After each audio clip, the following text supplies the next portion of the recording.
And this session would probably not be a good way to. Sorry. no, we are live. I think that what you were saying is kind of going to tie into what I was about to say, which is one day I'm going to remake the opening, but I kind of have to know like who our main characters are because some people have to step away because of school or life. Some people have to step away because they brought from the deck of many things and now they have to fight for their life, which is where we are right now. Because Ish drew two cards. I mean, you drew a bunch of cards, but we're going to focus on the moment at the moment. Ish drew two cards. One allowed him to beef up a couple of his stats. Uh, the second card called forth the Avatar of Yeah. Death, who says in an ominous tone, "This one must fight for his life. Let no others intervene." And with that, roll initiative.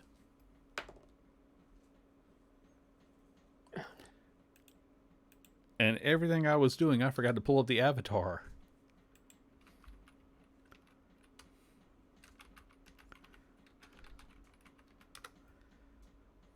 There he is. Okay. So let me double check his initiative.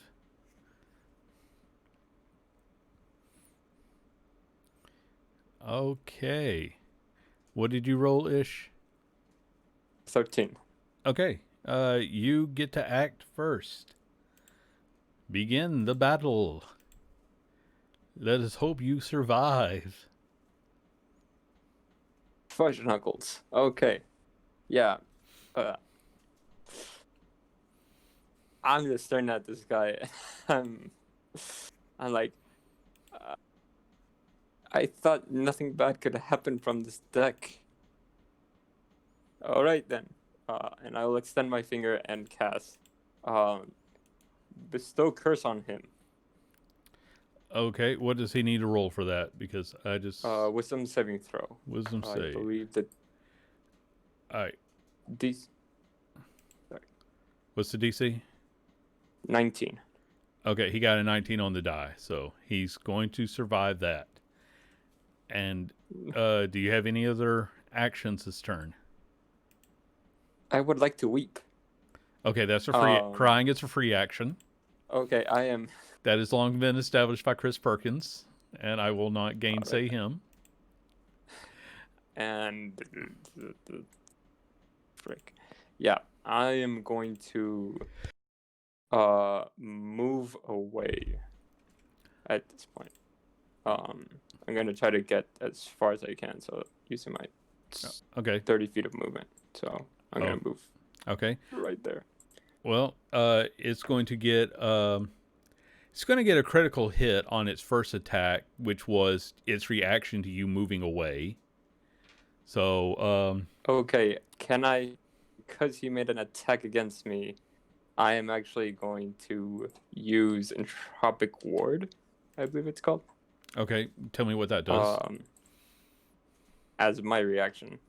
It says when a creature makes an attack roll against you, I can use my reaction to impose disadvantage on that roll. Oh, yes, you can. And this was a perfect one to use it on, too. Yeah, I don't get up close that much. Yeah. All right, let me double check his attack then. What's your AC? 17. Okay, his first attack misses you. But now he is going to move straight for you and get his normal attack. And that time it is going to be. Where is the damage here? Where is his attack? I mean. Okay, yeah, it got a 17 on the die, so it hits you. So I'm trying to actually roll all the dice, and there's so many different ones that I need. All right, so you're going to take 10 points of slashing damage. Okay. And then you're going to take 7 points of necrotic damage. And that is the opening turn. Now it's your turn again. Okay. This is good. So the other part of Entropic Ward was if he missed me with that attack that I used it on, my next attack roll has advantage if I make it before the end of my next turn. Okay. Yeah, it's right here on So top of you, but you get advantage on your attack because it did, fly after you.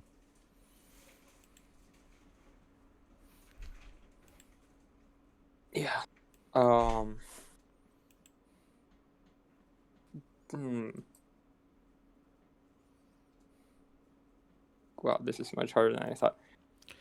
Yeah, that's sort of the problem with your tactic is that you didn't take anything to negate your, you know, like I said, if you take crossbow expert, then all of your long range Yeah. attacks would be normal here, but you never took that ability. Okay.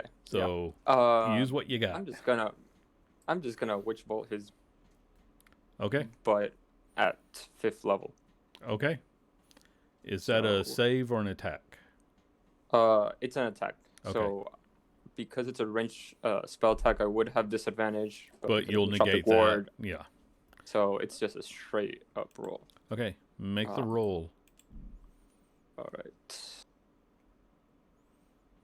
So, and the spell attack modifier is 11. Oh god, that's horrible. Yeah, that did not hit. Do you want to continue to cry? If you have anything else this turn. I'm desperately searching. Believe me, Okay. I am desperately searching.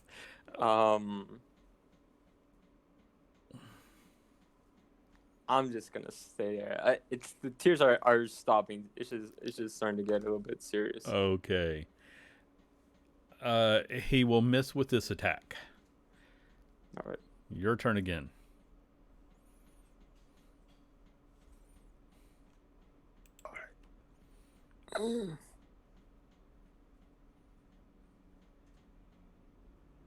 Um, I hold on.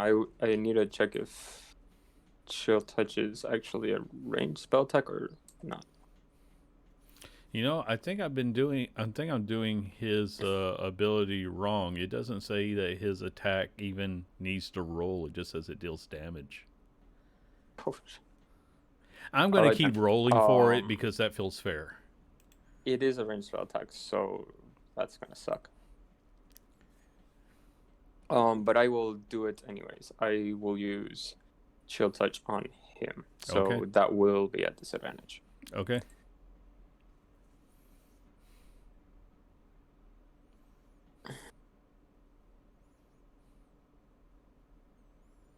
All right. The 23 hits. All right. Uh, Ignore the 12 because of the crit. yeah. It's just a straight 11. I'm still trying to double check everything. What kind of damage do you do? Necrotic. He's immune to necrotic. He's the avatar of death. Okay. Yeah, I assume, but I need to check. I'm sorry, man. regardless. Your attacks are doing absolutely nothing, and Yeah. I'm gonna keep rolling for his attack because that just I feels had right. to check. Uh, I honestly use it just to make sure he doesn't like regen at the top of every single one of and his turns. I just want to that would say suck. you're lucky that I determined that he should have to roll for his attacks because you just keep dodging that scythe. He goes well over your head with this one. Your turn. It's All right. Did he already go? Yeah, he only gets one attack, so he missed. All right then. So that's out. So I'm gonna do the triple Eldritch Blast. Okay. 1, 2, out. Wow. How is that possible? Okay. Yeah. I wasn't going to draw them out right away, but 3 triple ones. I gotta draw a crit fail for you, man. Yeah. That shouldn't even be possible, but you did it. That's amazing. Okay, Kyle's like, the magic is He's gonna have it. so messed up by that you begin to float upward at 10 feet per turn. On each of your turns, make a DC 12 saving throw using your spell casting modifier to end this effect. So I'm going to say go ahead and make that save. Okay. What was it? Constitution? Uh, what I say? It just says spell saving throw. So use your charisma. Right. Okay, yeah, you start to float away, but then you manage to overcome the magic and you stop. And the avatar misses with its next attack. All right. Uh,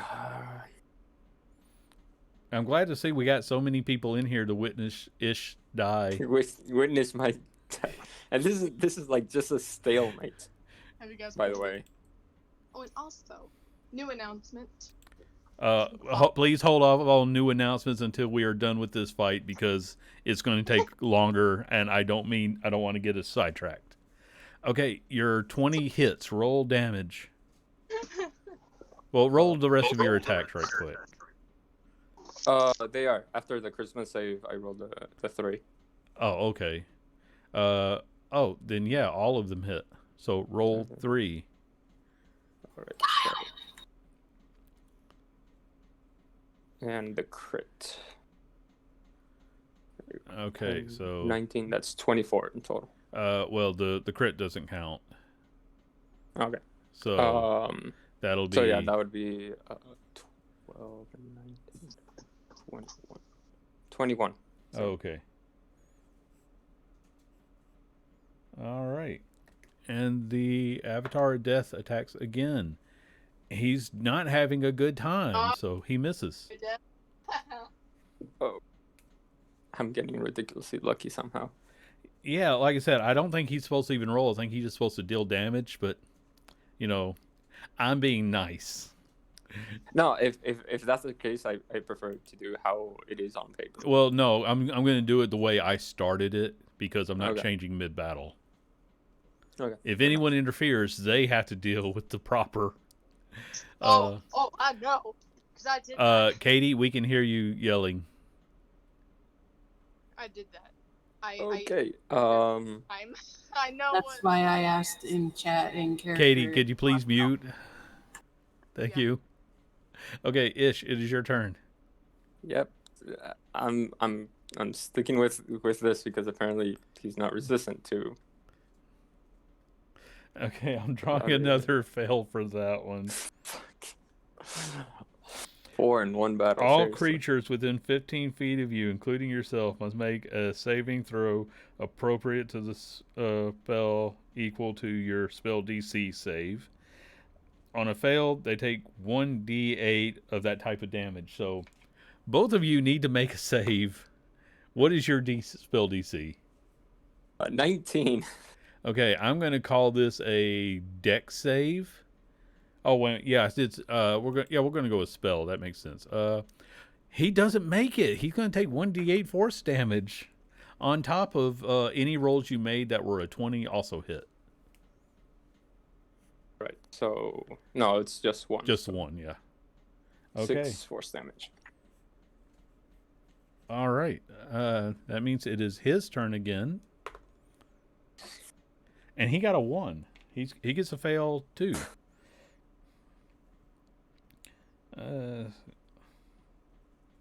Well, he can't fall prone, so okay. It's your turn again. Same thing. Since Okay. I only got like 2 decent attacks. All right, you get 2 hits. Right. Number 1 and number 2. Okay, that's not bad at all. All right. And this time he does hit you. You take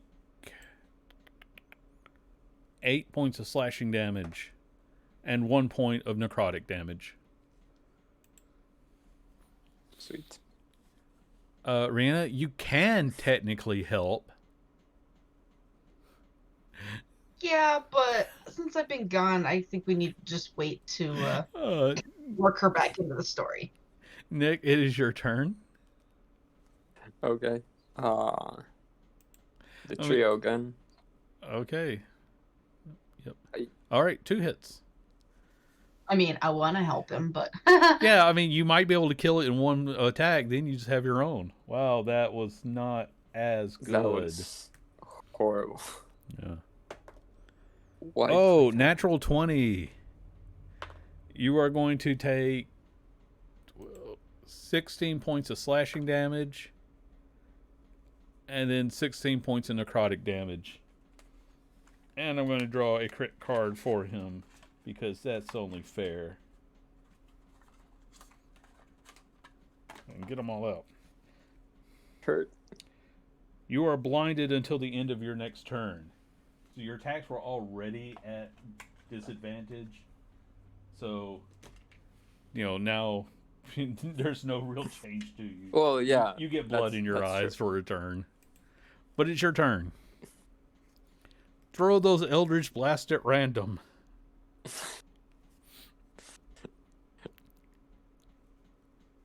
Yeah, that's pretty much what he's gonna do. Nope. Yep. Nope. 1 hit. Okay. You might actually just wear him down through sheer attrition at this rate. Yeah. He does That's not his hit plan. you. You have 3 thingies that shoot out ish. Yeah.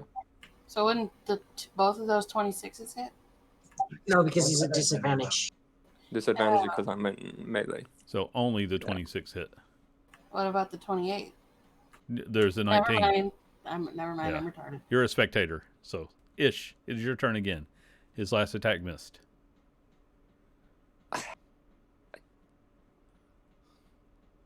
Yeah. Same old, same old. Okay, 2 of your attacks hit. Go ahead and roll damage for them. Make a wisdom saving throw for me. Oh, look. This one won't really make a whole lot of sense, but I don't care.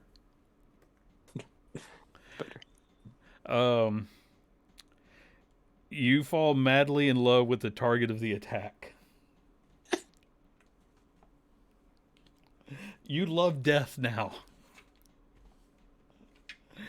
Death is still going to try to kill you, but misses. so in other words, somebody needs to slap Ish really hard so he realizes that he needs So, to fight. how long does this Does not enamorment say. last?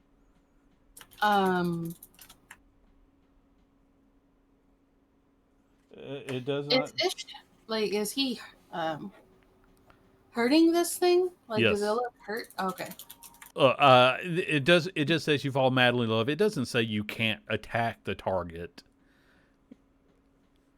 So do with that whatever you want. It was a random thing that really doesn't work for this moment because it's still trying to kill you, and this is only the avatar of death. You can't actually stop death. I want to roll for this Okay. to see if Ish would actually hit someone he's enamored with. So I'm gonna roll a wisdom saving throw, but you establish the DC because I have no idea. Just make the roll, and I will decide. We'll make it a scaling thing. Certain levels of failure are worse than others. All right. So do you want me to roll a D20 or a specific save for this? Let's make this another wisdom save. All right. That feels right. Okay. While you are in love with the concept of the avatar of death, you still realize that if it kills you, then it is killing your love for it. So you can vanquish this one and still be in love with death. Because he's a figment of death. Yes. And Okay. if you allow death to kill you, then it's killing your love. And that would be just as bad as not loving it. This is true. You're going to have to compose a poem to it later. Oh, I'm And going what to. what greater if I survive. what greater expression of love to death than to bring it death? This is true. Very There true. was a poem in high school. I forget what it was called. Persephone's lover. I don't think that was it, but I'm going to keep talking Right. because you need to be rolling an attack, right? No, wait, he rolls an attack. You just rolled your attack. Oh, he hits you. 5 points of slashing and 5 points of necrotic. Right. So yeah, all I remember out of the Corny. poem is that, and I'm just going to talk while you're rolling because it takes you a minute to get all your rolls out. Is that this guy's with the woman he loves, and the only way he knows to express his love is to strangle her with her hair. It is such a dark poem, but at the same moment, one of those hit. 5. Okay, it's I roll the still damage. yes. You have learned well. It misses its attack. Okay. I am scanning through the specs of the shield, mind you, which I forgot I had.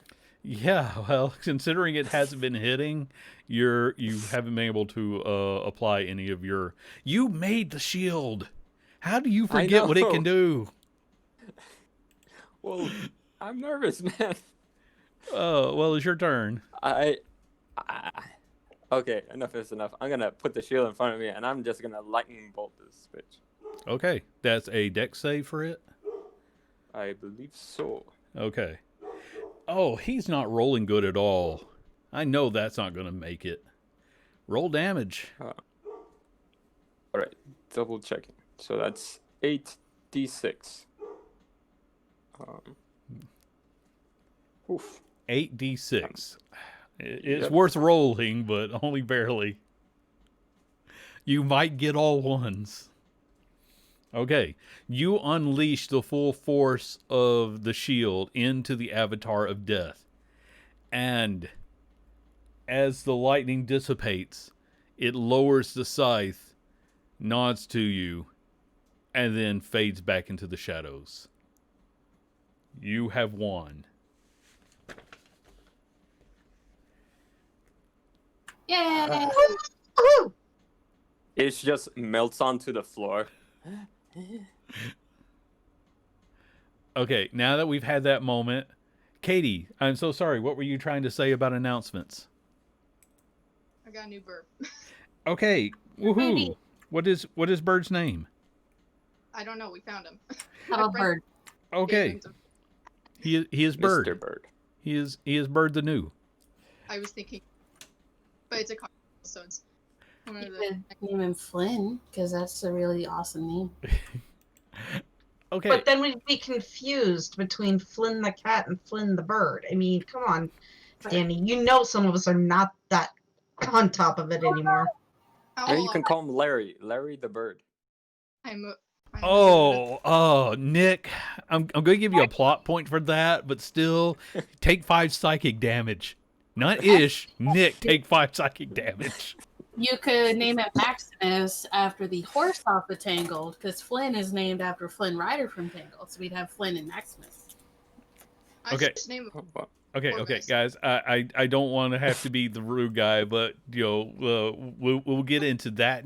That's why I didn't want to get into it in the fight. I am happy about New Bird. We will discuss names later because I don't Very want to loud. get totally sidetracked. If you hear like an oven noise, it's the bird. Okay. All right. So during all that, Ish and Rihanna have wherever they were in the world, they saw and heard the giant turtle thing crashing to the ground and came to investigate. And then they saw their friends on top of the now dead mound of earth because it's just kind of in the shape of a turtle, but it's no longer alive. And they come up and they're like, what the hell's going on? Because Ish is fighting a skeleton. You're all together now. Michael is Yay. holding a deck of cards. Do you want to draw one? What you got there, Michael? A deck of many things. Cool. I'm there too, right? Yes, you are there. do I know what that is? Do I know everything that it does? We are going to say that for the sake of all this, Michael has explained, well, we found these cards, and when we started drawing them, some of us had good things. Prize just suddenly fell over, and then this specter of death came and challenged Ish to a I battle. reach over and grab a card out of his hand. How many do you want? I Just get one two. for now. I get 2. All right, you got the King of Hearts. I'm going to set yours aside. All right, we're going to do the King of Hearts first. Oh boy. I need to switch back Kinda over. funny. I forgot I had to reset, and I need to get back over to my deck of card category. The King of Hearts is the Which- Throne.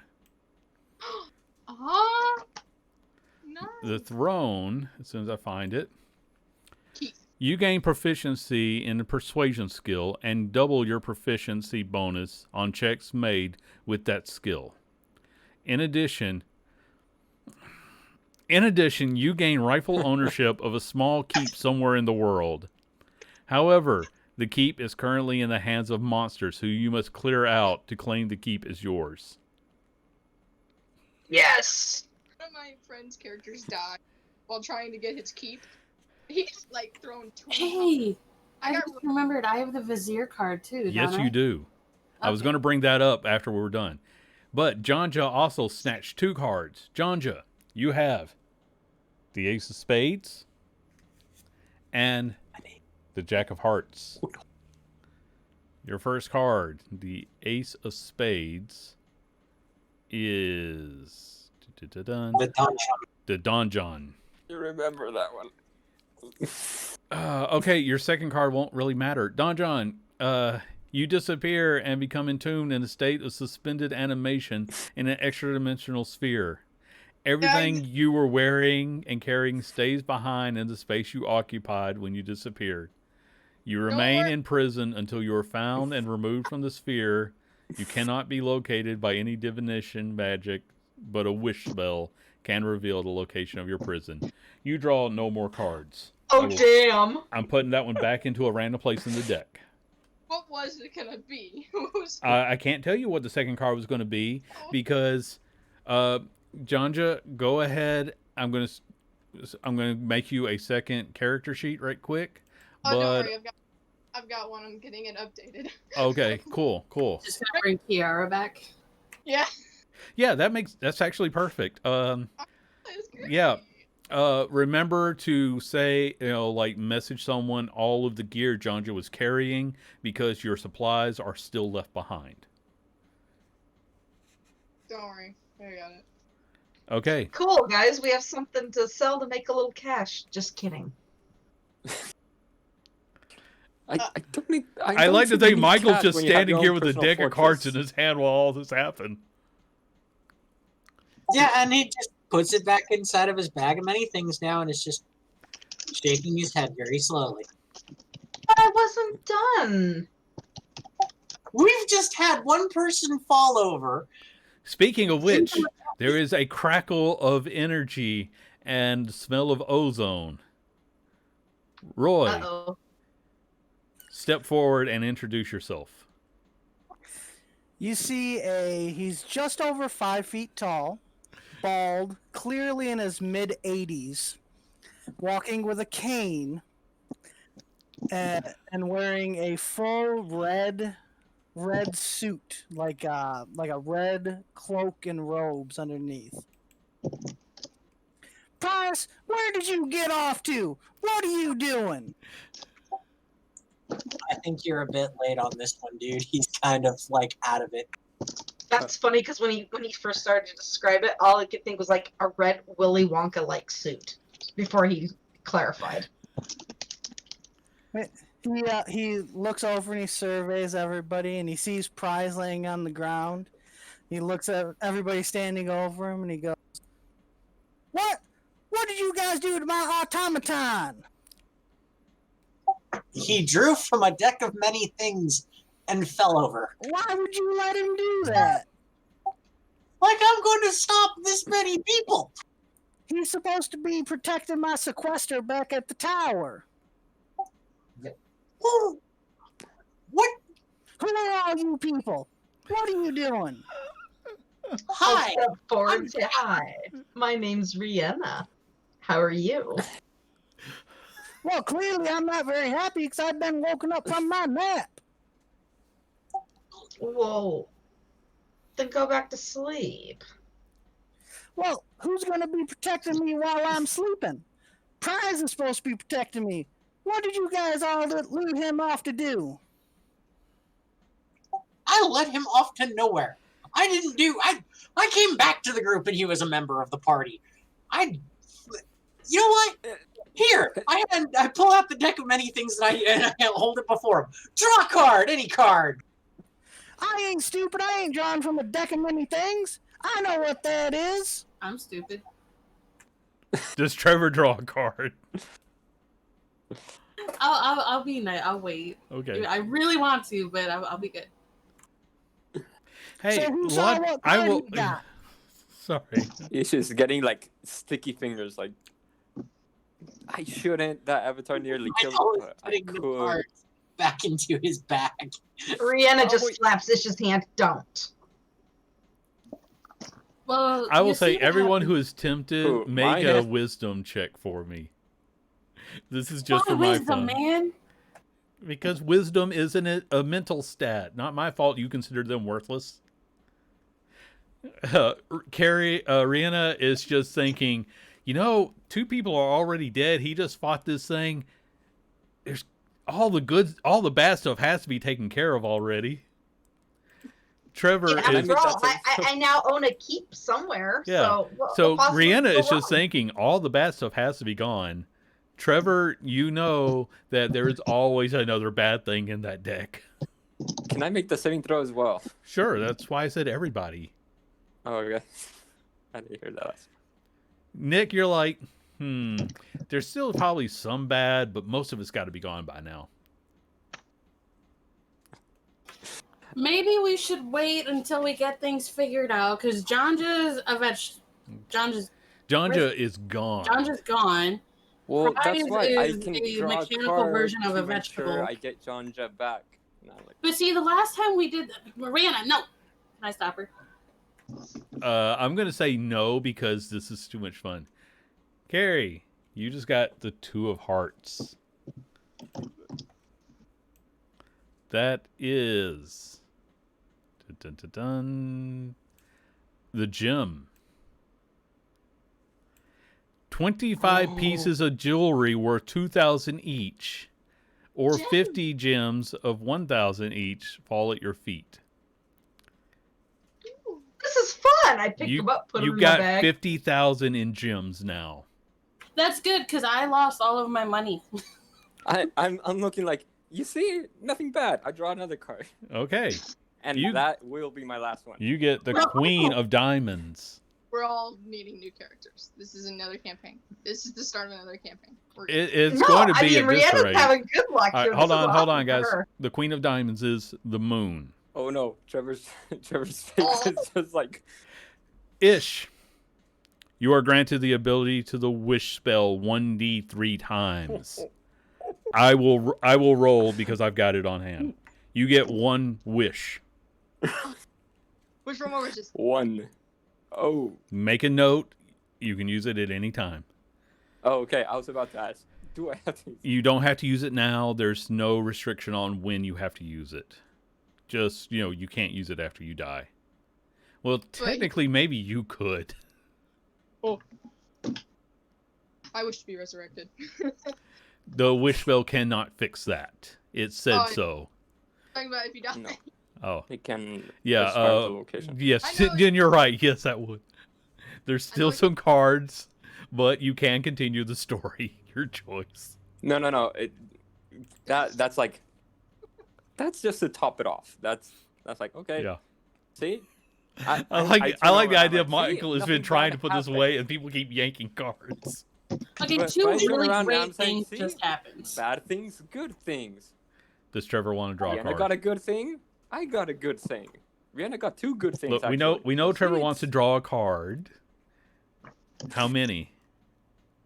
One, and it will be my last one. The Jack of Spades.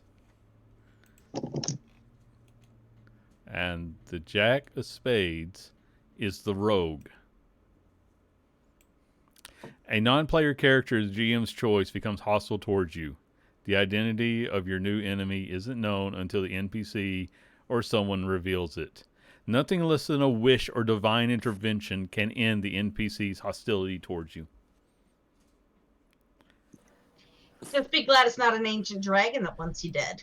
Well, it's probably going to be Simpkins, unless Andy's just going to fuck with me. But I I'm actually have a guessing- choice with you. You have contacts in the world. So I get to mess with you in all sorts of fun ways. But you I won't go know. home and my wife just tries to shank me in my sleep. Okay. There's still a few cards. You could do the world a favor and draw them all and render the deck inert until its recreation. I feel like we should put it away now. Ish's curiosity has vanished with the deck. He's like, okay, see? I drew 3. 2 good, 1 bad. I am going to go ahead and make it clear to everyone that by my own ruling, no one can stop you from drawing from the deck. This was a party item. So saying you tuck it away doesn't prevent you if you want to be stupid and draw again. No, not stupid. If you want to be Besides, I can always ambitious pick a and pocket draw and find again. it. If you want to be ambitious and draw again, you can. As much as I want to try to make myself chaotic evil, I'm not going to fuck with my story. That's no. It took me forever, but I got the balance card. That would be so much fun, though. Poor Zariel. She would be so disappointed, and that just hurts. Get a demon that wants to kill you until you kill it. I'm pretty sure there's already demons in Avernus that want to kill me, so. Quite a few. Devil, not demon. Still quite a few. You've made enemies. Okay, guys. I will keep these cards handy and separate. Just let me know the deck until someone physically throws the deck away. It is available to you.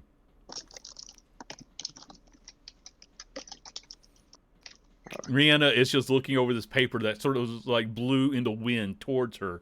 Hey guys, I want to keep. And yes, it will tell you where it is in the world. You just have to locate it. Cool. Guys, look. We finally have property. Speaking of property, you are in half of the city of Wildam, which has a few corpses around when the giant turtle thing, that elemental that emerged from the city and took it as its body, wandered into the ocean, and some of them couldn't get away. But half of the castle is here, and because Kyle used up all of his plot points, the city also includes the treasury of the castle. So yeah, I can get us to the castle treasury from this side. Since a lot of interesting shit just happened. Oh, one other thing, guys. Along with all the cracks that have been forming inside of the giant turtle while you were finding it, you see a large brown orb in one of the cracks. By large, I mean it's about 7-8 feet in diameter. You think this might be the elemental core? Ooh. I poke it. Hey, Sir Wizard. Why did you guys break my automaton? Again, we apologize. We didn't intend for him to become a soulless husk of useless metal. But he really did assist us a lot. Like, he saved our lives quite a few times over. So we are going to try to get him back, right? Yeah. See? Y'all better be trying to replace my property. Don't worry, old timer. We're going to help with as a pilot. My name is Trevor. I am the champion of Zariel the Redeemed. So I The promise- redeemed? Yes, she is no longer in Avernus. Ain't sorry, demon. Devil, but no longer. She has returned to her celestial nature. Horse hockey. Ain't no devil change into a celestial. Well, she did. I serve her. So you're saying you're one of them evil paladins? No, I mean, I'm kind of a moron sometimes, but I'm not evil, I don't think. He starts slowly moving away from Trevor. Does any There's a floating ball being held by a mage hand just watching all of this also. Is there a way to prove that I'm not a devil worshiper? Insight check? I don't know. I'm telling you what. I mean, I'm a tiefling, and I've made a deal with the And you're devil. serving a with the- demon, but that doesn't matter. You got your own issues, and I respect them, even though I don't approve. But it doesn't matter if I approve. They're your issues. You take care of them. You do you. But I don't. I'm trying to be a decent person, and I think I'm failing, sort of. We did break your Trevor? contract. You do know that your sword has the light of truth property. That might help with insight checks. Do you know the ability Zone of Truth? Yeah, I know what that spell is. I have a sword that does that, so I can light it up, and I will not be able to lie to you. Sounds like fruit from the poisonous tree, but yeah, let's go ahead and try it. I just cast Zone of Truth. Okay. Everyone And who I will doesn't want to purposely- lie can make a charisma save to try and avoid it. I will purposely fail my own DC. Okay, that's fine. He's not gonna even save. Yeah, Ish can still lie. But Trevor also knows that Ish is able to lie. Ish, get out of my circle. And I walk out. I'm going towards the giant 7 diameter orb. Okay. You two can settle your discussion because I don't know. I was trying to get to that, but then he's like, "Oh, you're a devil worshiper," and it's like, "No," but I was trying to ask about the fucking orb, but then we got distracted. What's this orb you got here? Oh, I am Professor Scalding. Do I recognize the dialect? Yes, you know what a Professor Orb is. They were around at the time you created Prize. Oh, And man, I Professor ain't seen Scalding any absolutely action. believes you mean him, not the other big orb. I ain't seen one of you guys in ages. I have not seen. I forget what the nationality is because I only read it and didn't write it. You know what I mean? I have not seen a wizard of your like in some time either. From the great place of Netheril. Yes. You wear the robes of one of the archmages of the observatory. Why, absolutely correct. I was building automatons many years ago.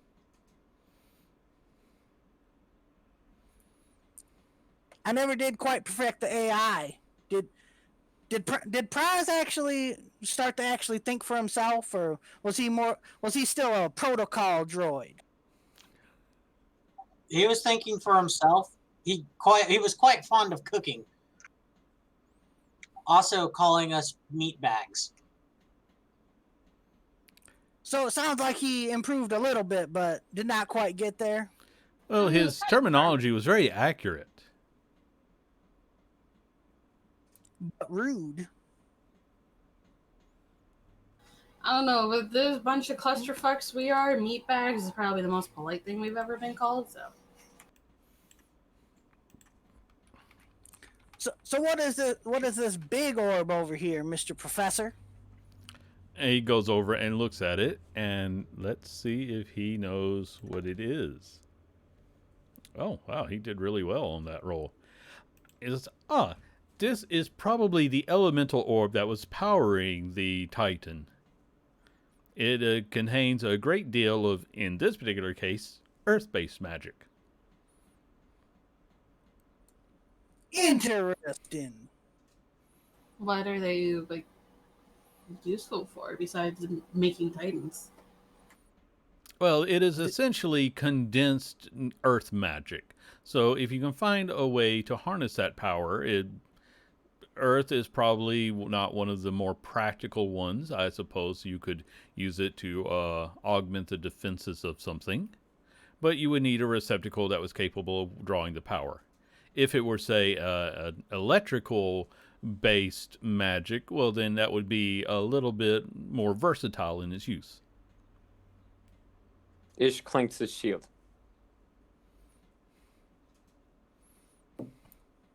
I don't know what that means, little one.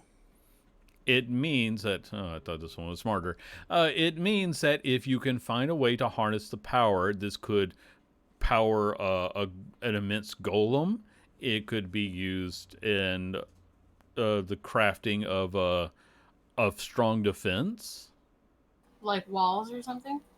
Yes, walls can be defensive. Maybe we can use it for nest? It would need The- a very talented mage to make any practical use of something like this. Could it recreate a continent? He kind of looks around at the big land mass you're standing on. It was used to help control a very large land mass and animate it. It can't create, but it can have some properties if it is properly harnessed.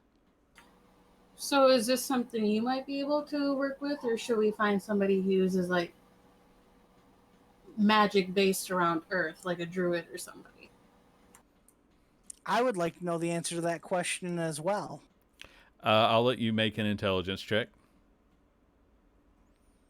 Arcana or just intelligence? Arcana.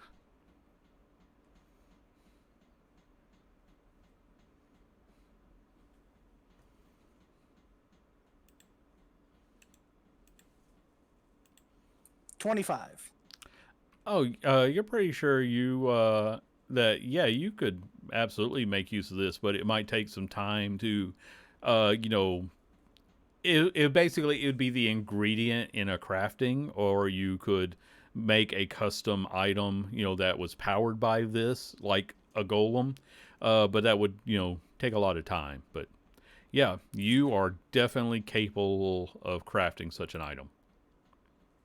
Do I think that I could use it to jumpstart prize?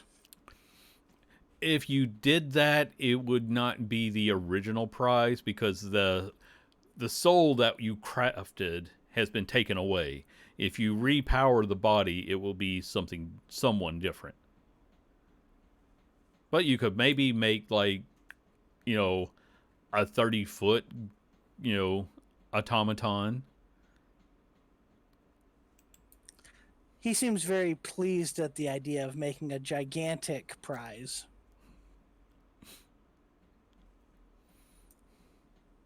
So what are we all doing here? Why aren't we going to get my automaton fixed? Well, it's only been like 10 minutes since all that happened, so Time's a wasting. Ish, are you okay? Like, do you need some healing or anything while I'm thinking about it? Fine. Just let him dirt on it. I will I'm lay good. on hands. I'll give Okay, you. that wasn't needed, but thank you. I got 69 hit points. Nice. Ooh, misses. Rihanna, now that you're actually here and I'm seeing that, you know, you guys So are what's kind the of deal trying to with catch up. prize? You remember ever since you made that deal with Corvus and you had to sing that song, which was sort of that was the deal you made. Like he brought out sheet music and you had to sing a song. And it's been this creepy little song in the back of your head every time you lie down to bed. And you wake up suddenly singing it. And then you realize that you sold your soul to a devil who will take you for all time. Yeah, it's been gone for about a week now. Just no reason.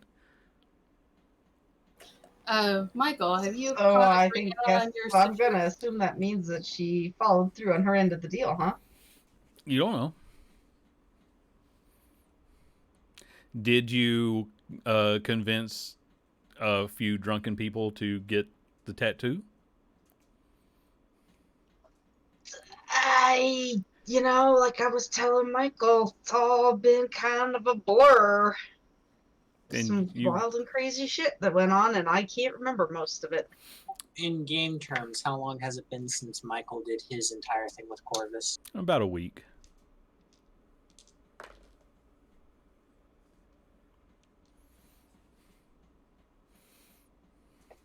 Yeah. I'm sure that I probably tried, especially once, she put herself into a inebriated and drug-induced state. She probably did because she didn't want to do any of it, but she knew she had to in order to make her. Make a D100 check for me.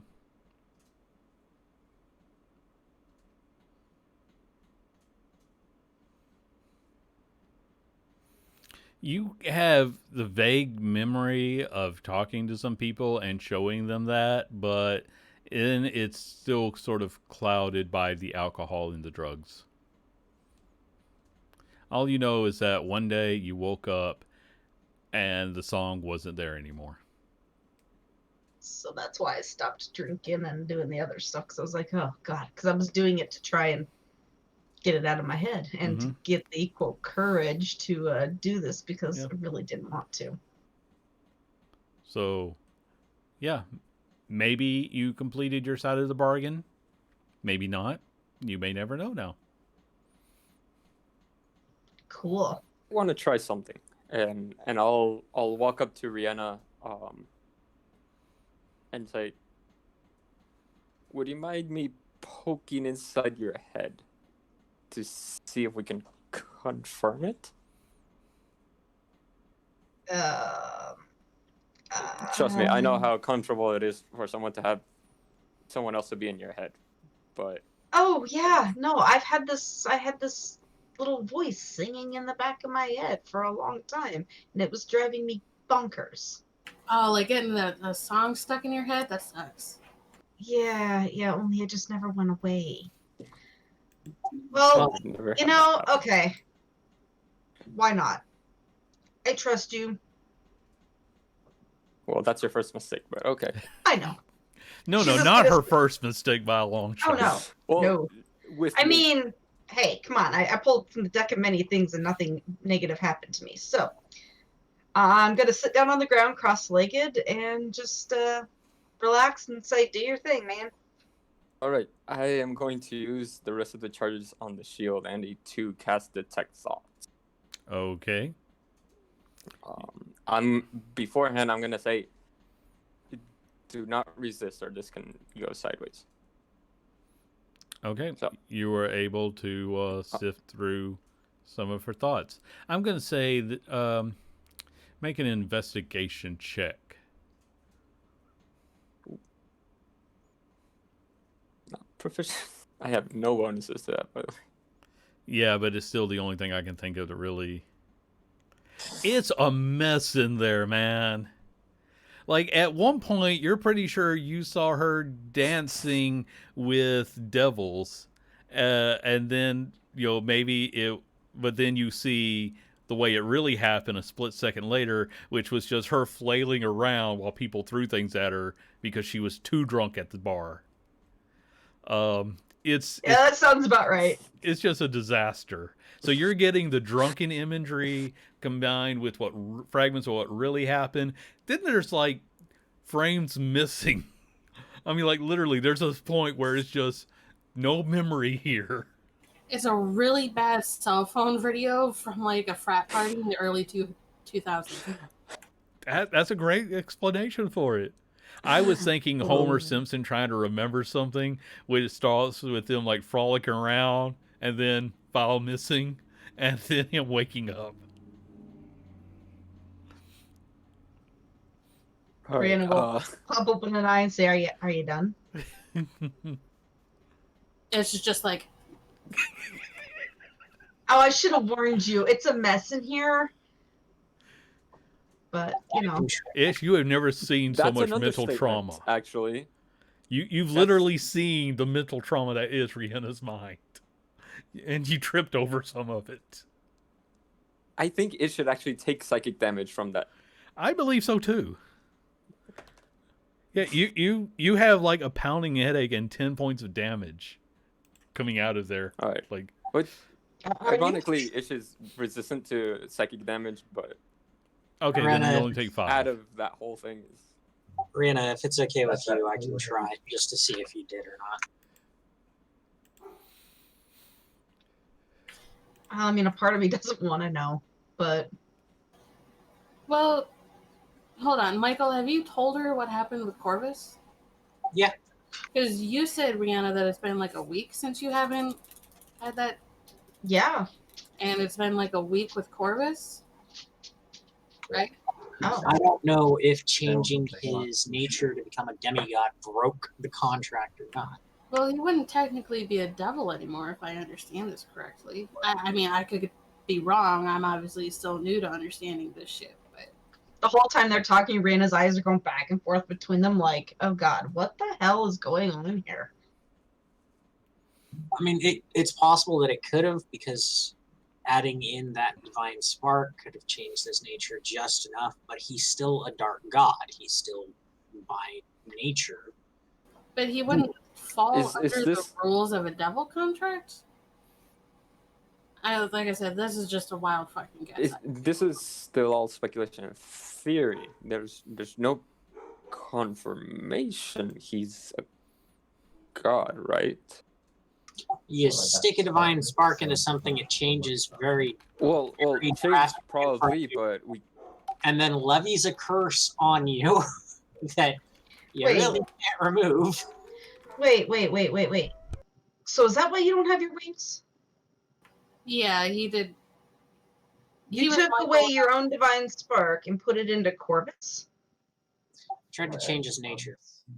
That way it could both keep him from needing to be destroyed later on and get you out of trouble.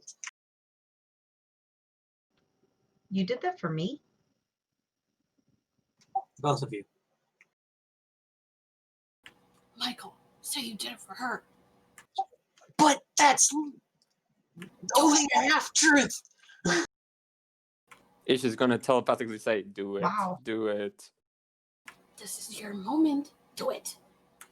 Raina will stand up, walk up to him, put her hands on both sides of his face, and give him a very sweet kiss.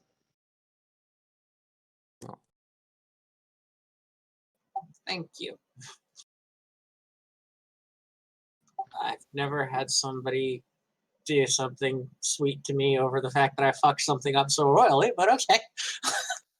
Well, nobody's ever done something or tried to make as big of a sacrifice as you made to try to save this mess. That's me. I owe you a lot more than that. Don't Yeah. get any ideas. If it worked, you can thank me however you want, but I don't know if it did work or not. I thought I was supposed to be the romantically stupid one. But my point is, you did it. You made. Dude, you gave up something that you very much.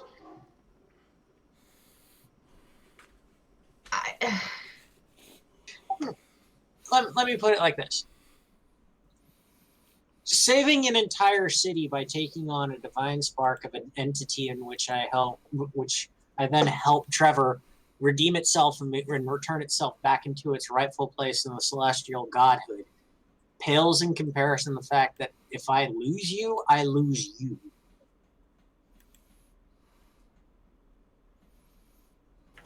I don't want to jump on the moment, but not godhood. But please continue. Sounds great. Doing good. The celestial order of things. Okay. Literally going into hell and Stop writing get several more laws. with the romance scene. Just means nothing if I don't have you at the end of the day. beside me. Man, you really are a glutton for punishment, aren't you? Everybody keeps saying that I'm like got this hero complex and this martyr complex. I just like the people around me that much. Oh, so you would have done this for Trevor or... No, Trevor, I've done the thing that I would do for him to help him. This is specifically you. You're just putting your foot in your mouth, man. Yes, I know. Stop me before I do anything worse. He's trying to say as he loves you, right? Yes. Yeah, I think that's probably accurate. Thank you, Trevor. That's what I'm here for witty one-liners and snappy comebacks. So before this gets even more awkward, giant 7 to 8 foot diameter orb of... Just shut up and kiss me. Professor Scalding has gone to look at the orb. I'll examine it as well. Just let me guys know when you want to go find the treasury. Sure, there's something left of it. Oh yeah, I'm all down for that. Like now, let's do it. Oh, hell yeah. Well, let's I figure forgot out about the that. orb first. Let's deal with the orb first, then go down to the treasury, because that's going to have so many different things in there. How? All right, How Katie, do you you're going to need to guys- send that to Trevor, not to me. She literally just did it. She said that. Oh, okay. Sorry, I'm getting all these side messages right now, and it's distracting. So what do you guys have in mind for this huge freaking ball of death? Well, I got Earth. plans. I this whole time Age has been looking at this old guy with just like utter confusion. There's like popped out of nowhere and just started demanding stuff and screaming his head off. You broke my automaton. We didn't break your automaton No, card. Looks you like not see he's the deck? broken over there.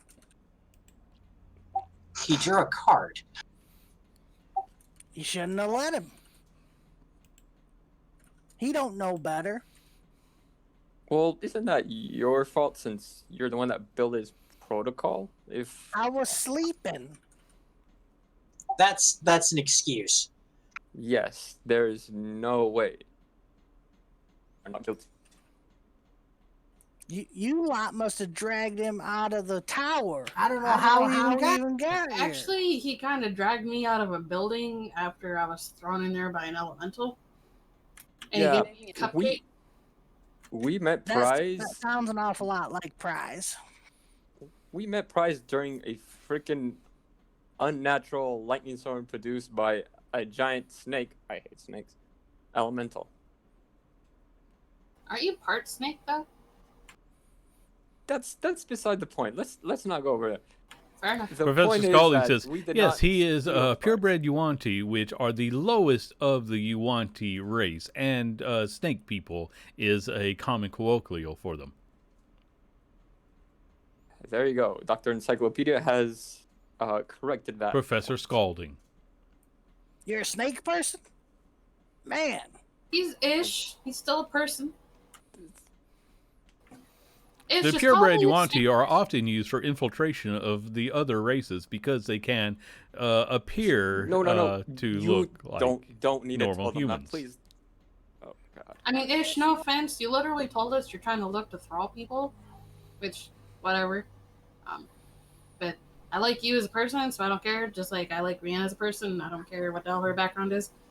Even though I'm pretty sure she might try to kill me sometime in the future just for saying that. So No, Trevor, you and me, we're good, man.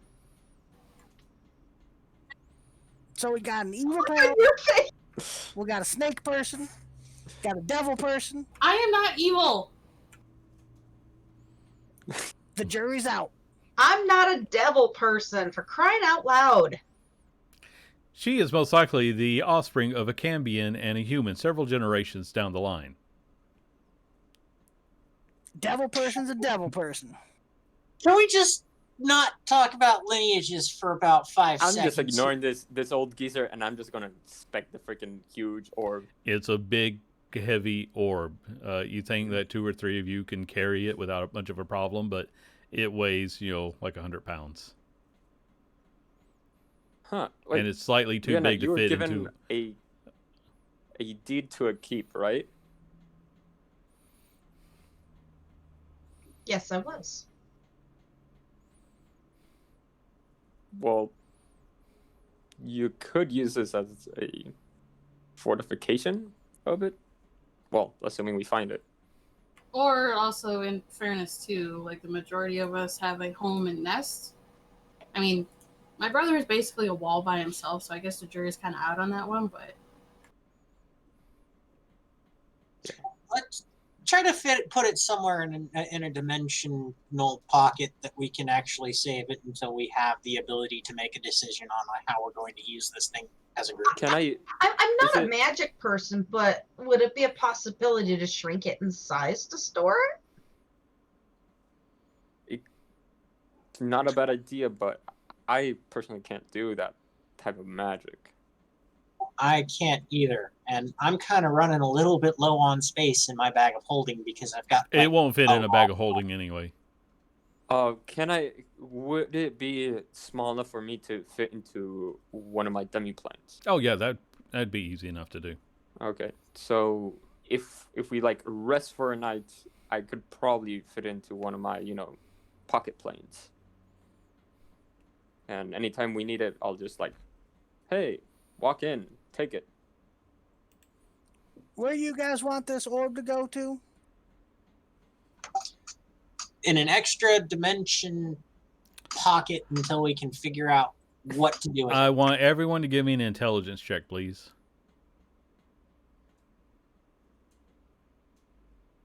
That's just a straight up D20 for me.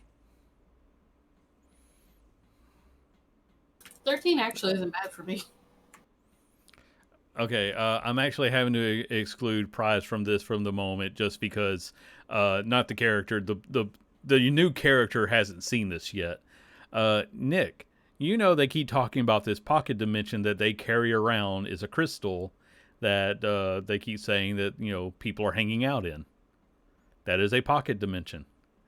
Ergo, they should be able to keep it in that pocket dimension. In the pocket. Well, I want to have personal access to it. To be honest, but Okay, then. If you're part of the group, you have no, access to but it. I will tell them. You guys keep popping in and out of places. I suppose we could fit it in there as well. I mean, it is an extra dimensional place you guys come in and out of, right? Yeah, but how do Okay, we get into it? Is my question. Do we need to I shrink it don't down? know. I've never entered that place. That's like Might as well just walk up to it with the crystal and touch the crystal to it. It pops in. I feel like Professor Master, Scalding is. Oh, I did not realize you had a personal pocket dimension. Why don't you just use the orb to augment that? the orb will be taken into consideration at the appropriate time, which is not at this very moment. Professor, I keep forgetting your name. You are And merely a mortal. Ishiz isn't sincere. He's like kind of mocking him at the same time as he asks this. It is to be expected. You think I was created as a repository for knowledge because the mortal brain is an inefficient tool. Looks to the crystal. This is true. Looks at the sphere. Looks to the crystal. Looks at the sphere. Michael, You've already popped the sphere into the crystal. Unless you're No, referring a to... talking sphere. Oh. Yeah. Well, It's like, in this case, we can keep all of the... we can bring my books. Come along. And he's trying to lead you back into the library. why that's actually not a bad idea. Why don't we put the professor inside of it to further study this orb to see if he can find a way to instill its essence into something?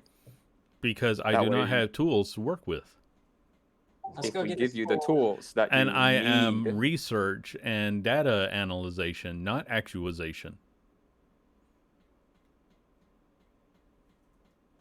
Forget about it. I kind of have a Leave small headache from leave this. Dr. Floating Ball out of this. Let's just get his tools, get his books, go down to the vault, see what's still left inside of the vault, and then Yes. Bless you. Bless you. thank you. And then You guys do move on that. to I'll the be next right thing. here. And then we can regather the ship. Take a bit of this thing in order to be able to prove to the city that we have. You have a Destroy. whole town. Well, you got about 3/4 of a town's. You got about 1/4 of a town's worth of witnesses. The survivors who were trying to get up and take all the gems that were surely in here until Ish can find them all. And they're probably getting a little bit antsy by now. Let's just deal No, with. I thought we convinced them that it was too dangerous to come up here. for Yes, now. but that was, yesterday. That was before I was able to calm the mob. Well, So I'm anyway, saying I've you had, might wanna like, a get to bird on it. my arm I've been talking to and be like, oh, hey, Kiara's going to try to catch up with us. I told her she could either meet us here or in Nest. Bye, bird. Okay. Have her meet us here. We'll go into the vault with her. That's why I said she's going to try to meet us here, and if she doesn't find us here, to meet us back in Nest. Why are you making performance checks? I hit the wrong one. That's why I was asking Michael. Because Okay, that's really going to help me out in the future. Okay, anyway, it's going to take you a few hours, but if you're going to go and get all Professor Scalding's books, you now have a library inside your pocket dimension. let's go on to the vault. Okay. It's Oh, going to go take you a ahead. little while. I'm going to say that most of the traps were disabled by the fact that the castle is broken into small pieces. And I can find the rest of the traps. Kind of my jam. Oh, okay. I didn't think you Um, actually did that sort of thing. I mean, most rogues do, but you never did. Well, I you mean, found no offense, them, Brianna, but I feel then like you the danced on them. I feel like the last time you explained to us about traps, you ended up coming home naked with a shield. Yeah, but I didn't die. This is true. And the last time that you then went further back to get more treasure, you then ended up as a statue, which I had to go get. But I didn't die. So I'll lead the way, and then you can be next to me and look for what might be left for traps. And how about we do be careful and just not grab the first shiny thing we see? Because some of this stuff is old. Cocoon. I'm not talking directly to you. I'm talking to everybody, but I'm also mostly talking directly to you. Multitasking. Yes. All right. So a couple hours to get the library in order. Professor Scalding will hang out inside of, or he can be outside with you. That's really your choice. Wherever he's more comfortable. He doesn't have an opinion on the subject. He's literally a semi-animate object. Okay, go in the order. Okay. That's the thing about him. He doesn't have morals or opinions. He's pure data and research. So, Jarvis. Basically, yeah. I was thinking Bob the Skull, but without the lechery. And if you know that reference, you get a plot point. I know it now. I was actually going to wonder when he was going to start asking for a specific type of payment. No, that's the thing is, he worked for Victor for, about a century because he had no moral objections to the research. Doesn't mean he was, would recommend you take it up because it seems to cause a little bit of insanity, but he will tell you the best way to kill people if you ask him. Anyway, so you then spend a couple hours. You're going to have to do a little bit of spelunking to get to the castle, the treasury. But I'm not going to make you guys roll for that because it just takes time. And I probably have a decent idea where to go. So. Well, yeah, it's just that it's been like rearranged forcibly by an earthquake. So, like I said, just a little bit of spelunking to get there, but you finally get it, and it is a massive vault door. Wow, look at that, you guys. It's so big. Let's get open. Yeah.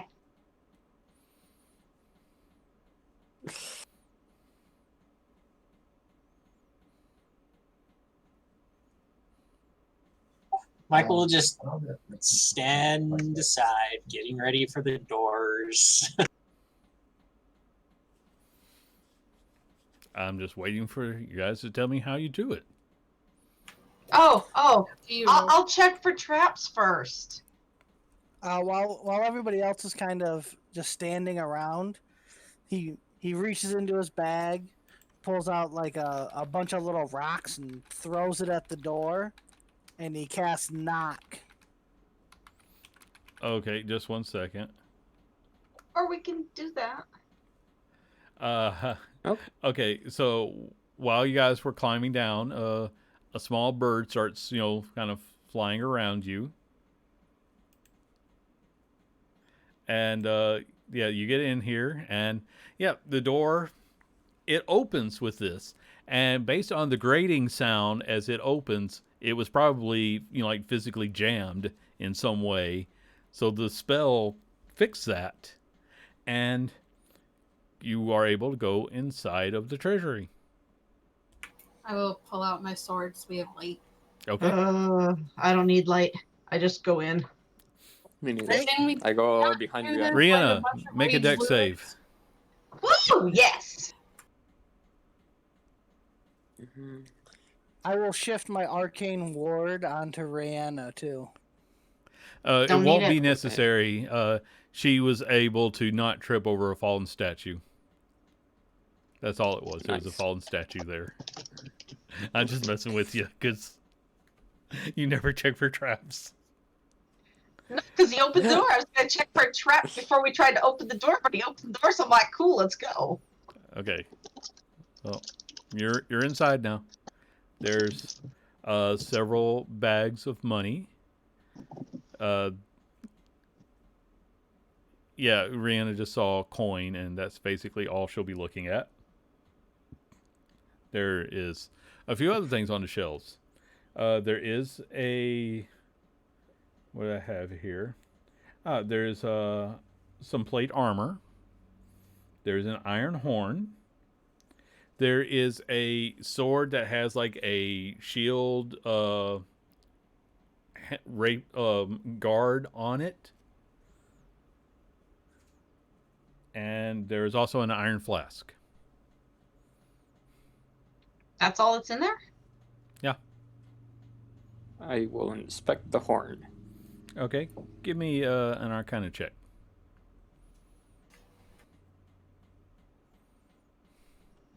Can I use my detect magic? Oh yeah. All of those things I just mentioned, except for the coins and the gems, are magical. Oh, so now we just need somebody to identify. Does the armor look like something that King William used to wear? It was. I'm gonna say make a history check. I failed history class, guys. Michael's gonna see if the rapier I failed history class. reacts to his shield. If the what reacts to your shield?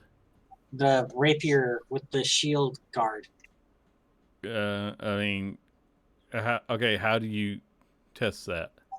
I'll just bring them close together and touch them. There's a slight ting as they touch. It sounds like metal hitting a gem. Michael's gonna look over everything, see if he remembers anything about all of these objects, because he's a bard, and a lot of these are. Make a history check. Sir Wizard, Y'all trying to figure out what kind of items them are? are you able to assist with that? Well, yeah, Would you please assist us with that? sure. I realize I've just been calling you Sir Wizard this whole time. What is your name? You trying to figure out what my true name is? No, just what you want us to call you, unless you like Sir Wizard. I gave you my name. You can call me Cecil. Alright. But don't be trying to get my true name. I'm going to say Ironically, with in life, I the know- 21, you do recognize the armor as the battle armor of the King of Wildem. The armor, I'll, the armor is the battle armor of the King of Wildern. What's the rapier then? A very nice ritually rapier. identify I never said myself. rapier, I said sword. Oh, sword. What's the sword then? It is a very nice sword with a shield handguard. We have a wizard offering to identify them. I Maybe we will should give the accept wizard his the very horn. nice offer. So it will take him a couple hours to go through it all unless you just expend all your spell slots. And I'm just over here with my So I will start giving the actual oh. information now.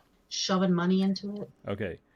There will be 44,000 in gold. This is gold and silver, but I'm not going to make you count out.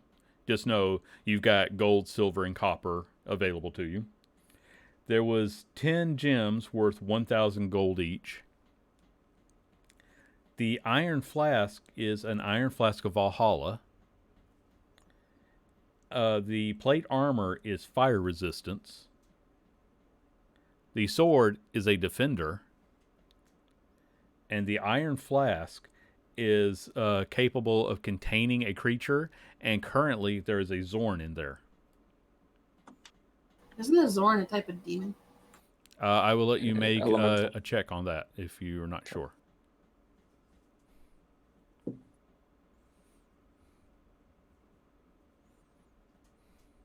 Wait, I'm sorry, what? You can make a check on what kind of creature that is. Andy, what did you say the sword was? A defender. What check would that be? Intelligence. You know, Zorn sounds like a pretty harsh name. It probably isn't anything you want to deal with. But the whole purpose of the Iron Flask is that when it first comes out, it will be under your command for a time. Nice.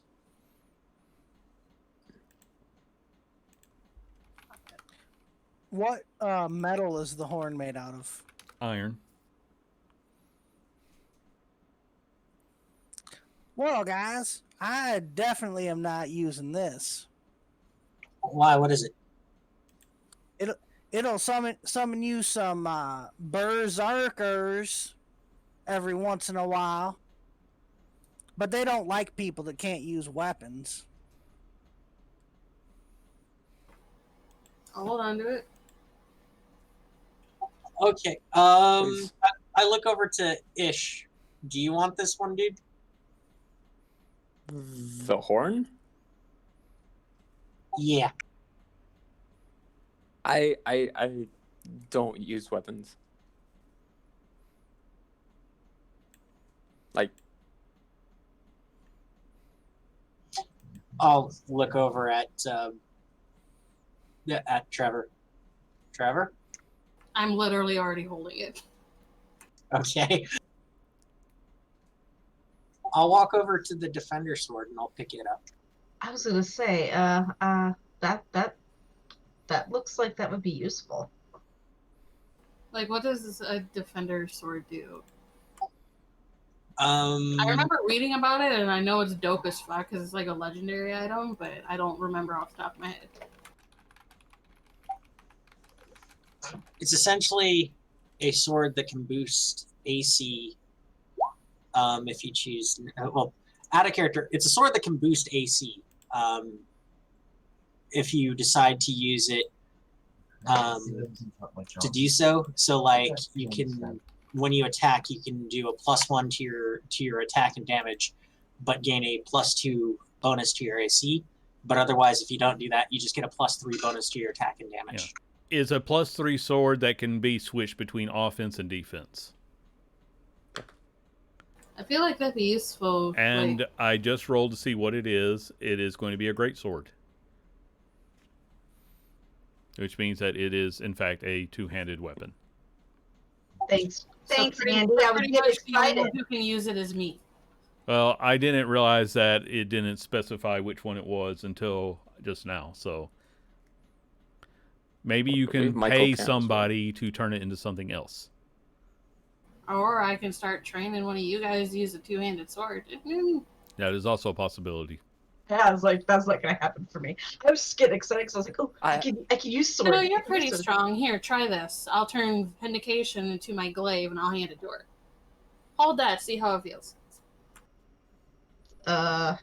Heavy? Okay, yeah, never mind. That was a bad idea. I'll take it. I'm weak. Same here. Besides, I like my shield. I've only got a 10 strength, so not gonna work for me. But thank you. Ian is more stronger than Ish. I can use it. Yeah. I can actually use it. Because I have, because being a skald, being a bard of the school that I am, I have simple weapons. No, wait. This Nope. is not a simple weapon. Yeah, no, that's not. Yeah, Okay. you'll have to train for it. So Okay. Trevor is Martial such weapon. It is a martial weapon, and I am proficiency. If it's because it falls under the martial weapons, and I do have proficiency with weapons martial, I can use it. Okay.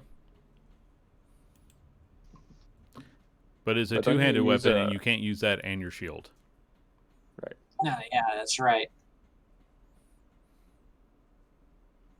I'll just strap it to my back for now because I'd rather the king's armaments not be taken by some random vagabond. And we'll figure out what to do with it later. Like if you want, I can train one of you guys to use it. Honestly, two-handed weapons aren't that hard. We'll just have to do some strength training. Trevor? You can hear. Out of character, Ish has a strength of 9, so he's probably not gonna be the one doing that training. Kiara, over down here. Okay. Watch the third step. There's a hole. So like I said, while they're like checking all this stuff out, I basically had taken my like black whole bag. Or I forget what the hell it's called. Your portable hole, Yeah, I think I portable which hole. also could have held the orb. No, because it's only a 6-foot diameter. Oh, okay. I did not. No, I thought it I was a knew 10 that. foot. No, Yeah, I thought no. it was a 10 So while they were foot. doing that, I started like sweeping all the gold and gems into it Yeah. just so that we have it ready to go. Yeah, that's fine. I imagine that on top of all your I other might stuff, share. it is like I think it's a 10-foot depth hole. So you're probably going to be. Don't try to trap anybody in there because now they'll be standing like their head above it. In other words, people can climb out if you try using it as just a trap. So it's filling up slowly. But yes, all the stuff can be taken with you. So guys, I look around like, are we still gonna try to find Prize and Janja? Yep. I feel like we Yeah. should. First, we should try to see where they are.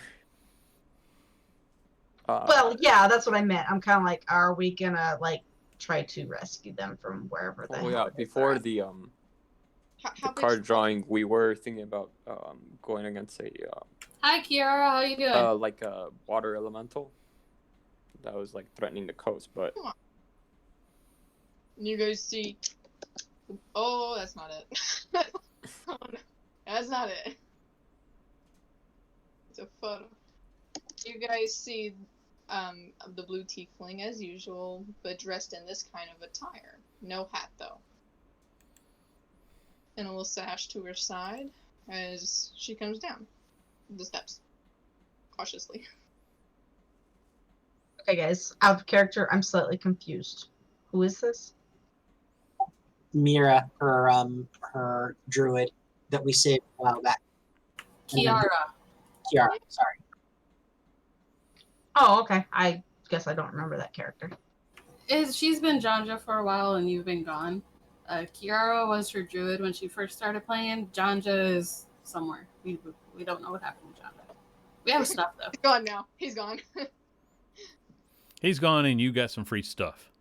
Well, except that most of Janja's stuff was kept by the authorities in the other city. So you have the mundane gold stuff. I have Janja's stuff in my pack. Who are you? Oh, There's a lot of people like popping in and out. It's just a lot to keep track of. oh. I guess we haven't met. I'm Kira. I used to be with the group, but I had to go off on a personal mission. I look at Michael for like confirmation. She's good. We saved her from a devouring worm. I told you guys she was coming. Clear. Sorry, I'm sorry. Did you say something? Pokes Rihanna. It's good to have you back, Kiara. It's nice to see you guys again. So, yeah, we've got to save a cat person from being potentially tortured because we don't know where he's gone. We've got to reunite an automaton with its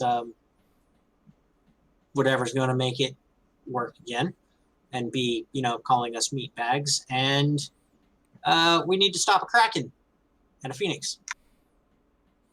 And who knows what else at this point. So it's as usual. Yeah, exactly. Yeah, and I still need to figure out where my son was taken. And this. I've got and I've this. got an idea on that. What's that? I've got an idea on that. Okay. And I have become the deed holder to a keep that I don't know where it's at. So, but that's not a priority. So who are these other people? I haven't seen them before, so. For the sake of the story, you can do introductions while you are traveling back to Glossport, which is just the name that I decided all the locals called it because they got tired of saying Glossporta. They just started calling it Glossport. Yeah, let's go back to Passport with a couple of witnesses.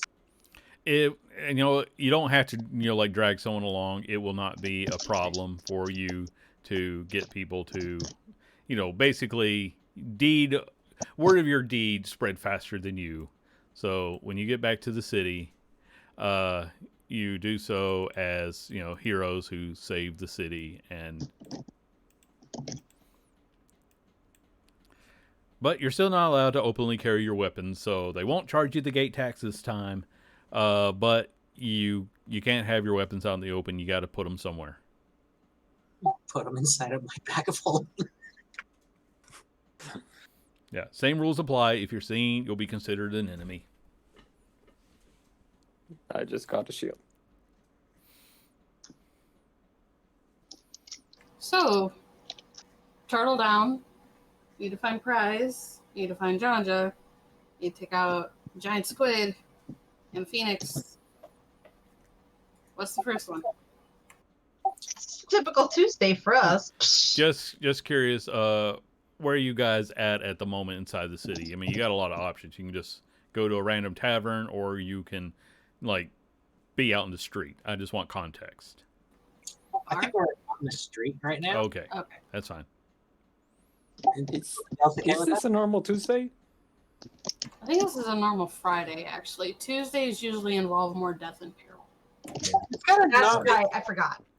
I don't know. I was pretty much very much in death and peril category. I mean, for the group. early on. Oh. We all get one day of the week. Cecil, you can have prizes. I'm going to stop somebody who's local and say, "Excuse me, could you please point us to the nicest inn with rooms, please?" Oh, well, there are several nice ones around, but I guess, he kind of points towards one that's not too far away. That's Thank you. where actually this would be This would be the Golden Unicorn, and this is the most expensive inn, and it's where all of the visiting nobility tends to visit. Wait, Thank you. Everyone, follow me. Let's go. As for walking, I'm gonna remember that I lost all of my money and non-magical shit. Can I like shake my counting coin? I'm assuming it's empty. Yeah, it's empty. Unless you refilled it while you were, on your way here from the, 44,000 gold. Yeah, I was gonna say, that's why I wanted us to get a room, because I didn't want to just, start handing over huge amounts of coin to everybody out in the open. So I'm like, let's get a few rooms, and then we'll work on this. Yeah. And plan. Sounds actually. Hold Yeah. on, we have somebody random at our front door.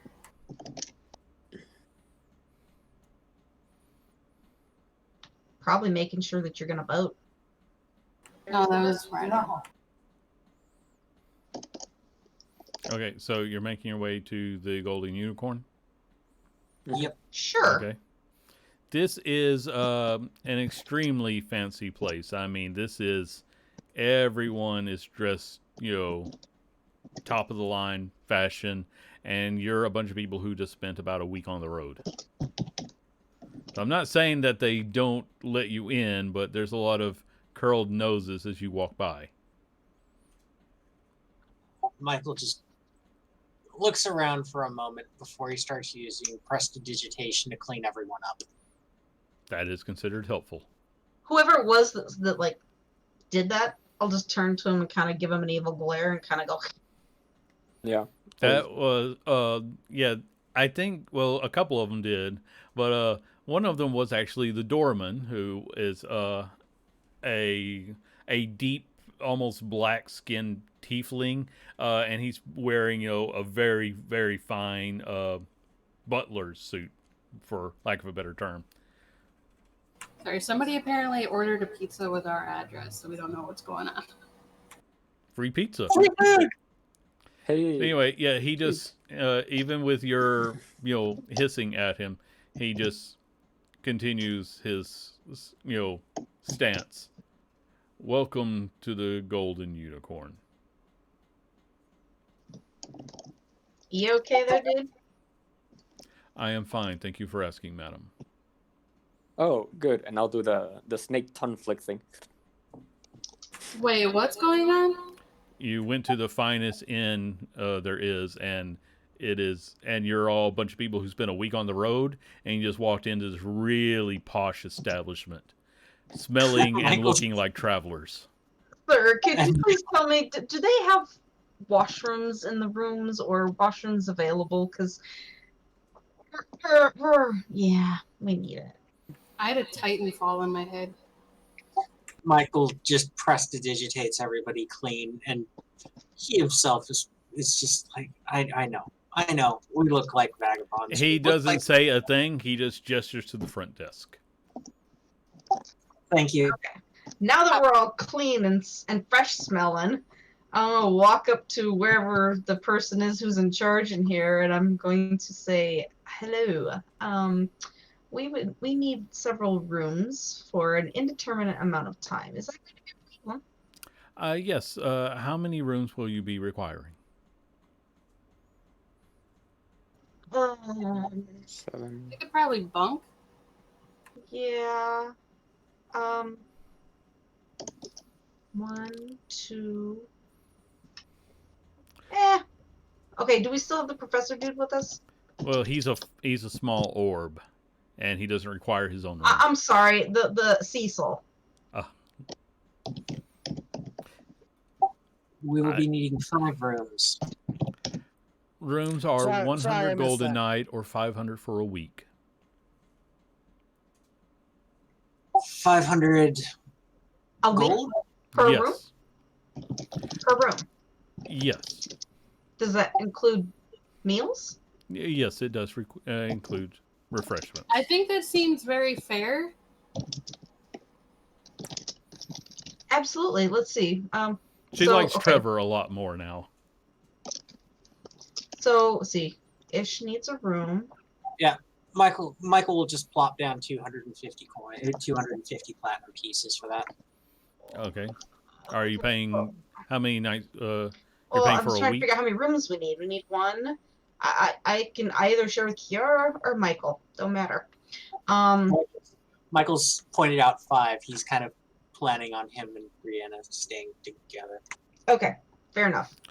All right. She will give you keys to your rooms, and she does say there are washrooms available, and there are meals at different times, and she does kind of gives you that information. And Thank enjoy you. your stay. Thank you very much.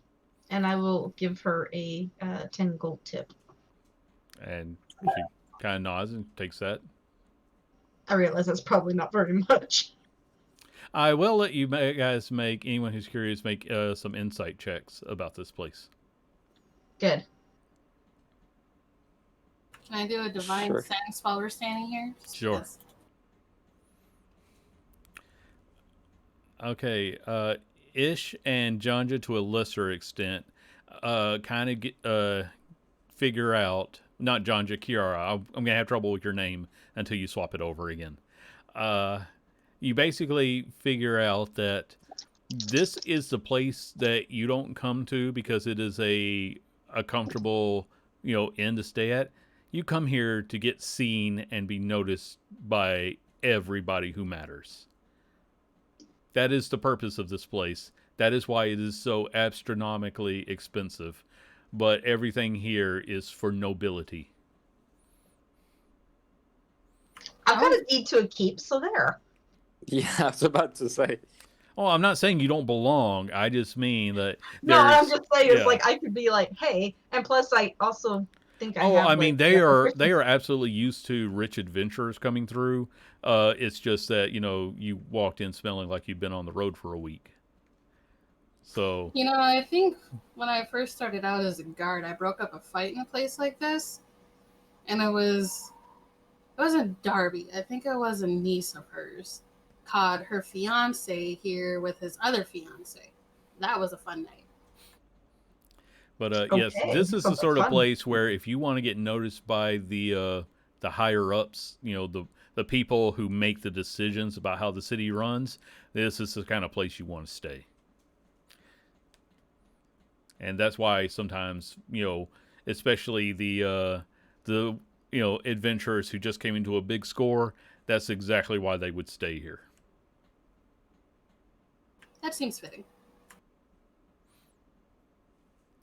True. I guess you had to put Prize's body inside of your pocket dimension also because Yeah. he was a heavy guy. Yeah. But you have access to all of his equipment if you need it. And considering he had the navigator's helm or the pilot's helm, you're going to want that for your boat. He also had that cupcake making compartment. I don't think that works without his soul attached. It wasn't Those were good just. cupcakes, It wasn't too. an automated easy bake oven. Either way, as soon as it dropped, Ish would have been like the first one to try to see if that worked. It was A Obi little bit grabbing the frustrated last when it didn't. cupcake. He's like, darn, I liked its pastries. I'm gonna have to learn how to cook and bake. Last time I tried to cook, Christina threw a bowl at me. So I just don't anymore. Yeah, let's just Oh. try to get a hold of the 3 princes and just get our reward and get the hell out of here. So I fit in. I'm gonna try to find some place to get an outfit like that. Yeah, you can find somebody who can make you something like that, or that's like probably like already there, just needs to be modified, or you can have something custom That's made. really dope. Right. I know. I saw that picture. I was like, oh my god, I love that dress. As far as like reward for it, I don't think there was an actual bounty, but you would basically, you could just like probably get an audience with one of them and start making some allegiances, some good contacts. That seems like a great idea. Okay. Uh, I will say that uh, at some point during the day, there will be runners who will deliver you each a personalized invitation to for each of the marquees. They apparently are snippy little bastards because each one of them is going to be having dinner at a different restaurant that you're invited to at the exact same time. So do we all get one from everybody, or does everybody It's get one from a different person? it's basically one messenger was sent for the group. So, you know, you kind of have to decide, they know what game they're playing. They're going to make you pick your allegiance. And they each want your patronage. What do we know about each of them? Who's going to be a better fit to meet with which one? I'm going to need to find my notes, but I'll let whoever wants make a history check because you've all traveled a little bit. You probably know some people. History's Again, not my I know strong nothing. suit, Wayne. I know you're a dumb meathead. Nice. You literally were a jarhead until you became a paladin. Then you became Okay, that's a surprise. you became a marine cleric. I'm too distracted with trying on my new dress and being all la la la. All right, you guys have your other conversations because I got to find my notes on these people. When I get my stuff, I'm going to change, and then I'm going to say to Michael, "Do you think this is appropriate for dinner?" Very much so. There's also that that dress that I had specially made for you from the skin of the demon. Well, not demon. It was like some giant hell spawn.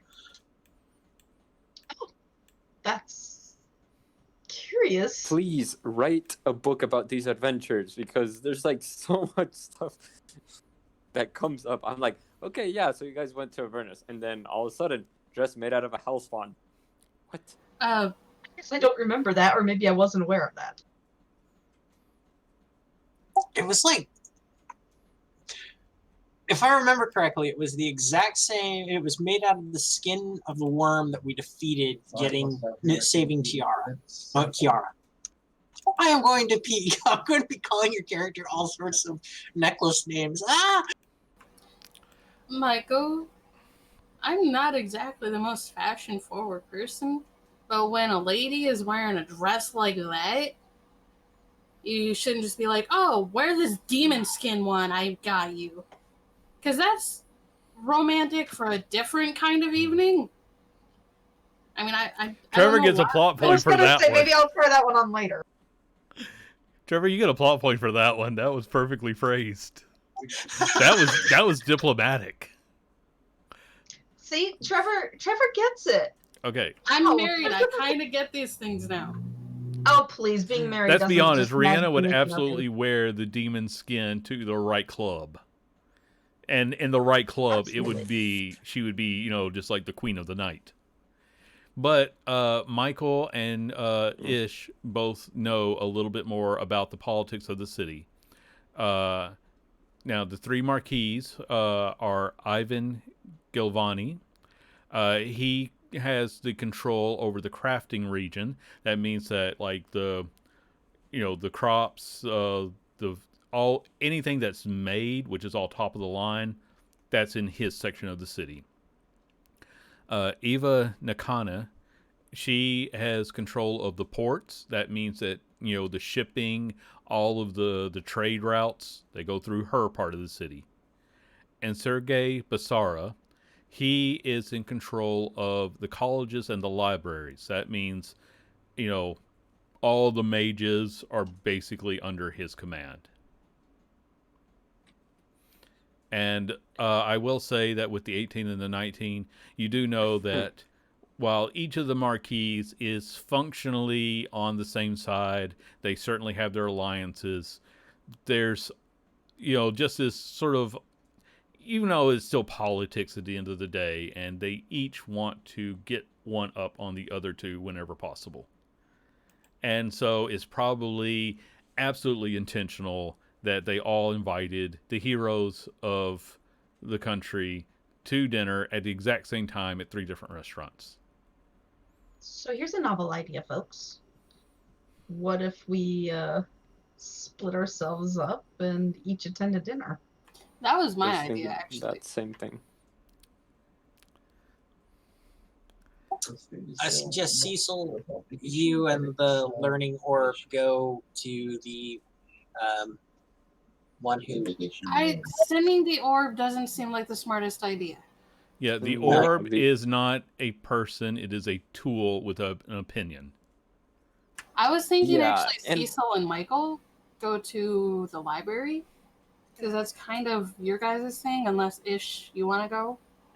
When are I'm these okay dinners? going to any of the other ones.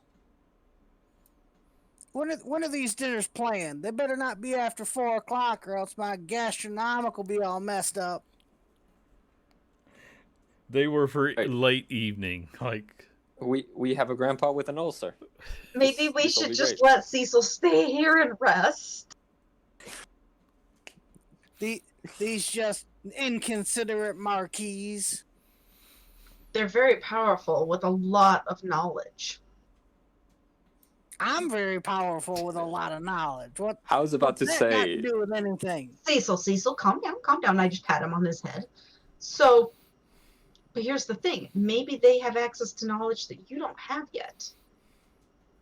Don't you think that might be worth, going to dinner a little bit later?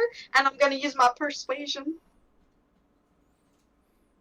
Can you persuade a crotchety old man? Yes, I can. Although I do tend to say that it's those never really influence a player unless the player chooses to be influenced by it. So I realize that, but I'm just saying that I'm going to. It was really a very try. good argument, but you're also talking to a man who's just woke up from a 500-year nap to find that his country fell out of the sky and his protector wandered off. I guess that I can just eat dinner before I go, and then just have some gastronomics when I'm there. Maybe a little cracker, something like that.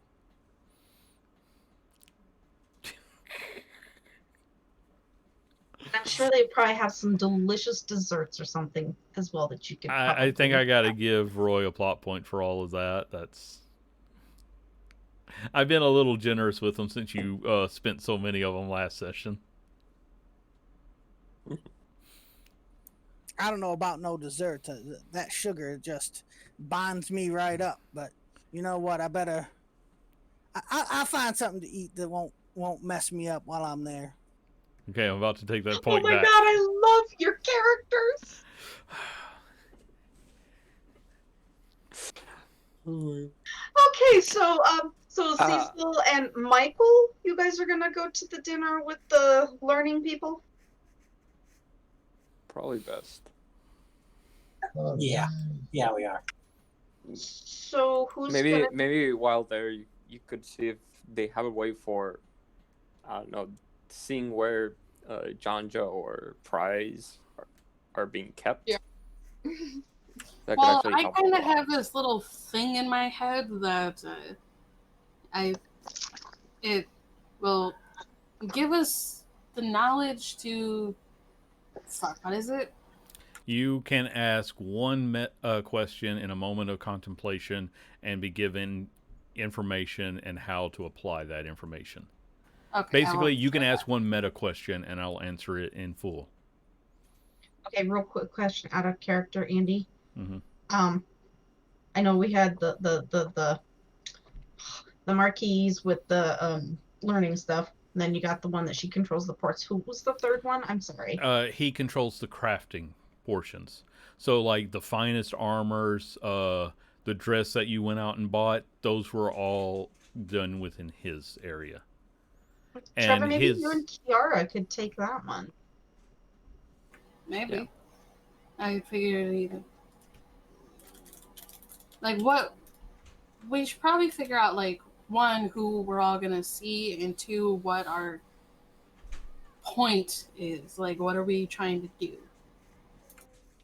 Gain favor with everybody. Collect on Play our all the sides. I think priority one would be probably to get Sergey on our side, seeing as at this point, we're dealing with stuff very few people know about. Like, I think if he can get us like to a library where we can figure out about how to handle a potential demigod, how to handle titans, like how do you attack a kraken and True. phoenix, Yeah. But like, the person, things but like the that. but the Marquis who controls the ports would give us access to perhaps ships and stuff to be able to find this Kraken. Right, and we'd be able to bring our ship in, and maybe we could start setting up True. trade routes from here to Nest and like small places in between, and start trying to kickstart the country again. Because it's doing it slowly, but if we can help like provide for our home, I don't know if this is more me and Andy looks way too amused by this.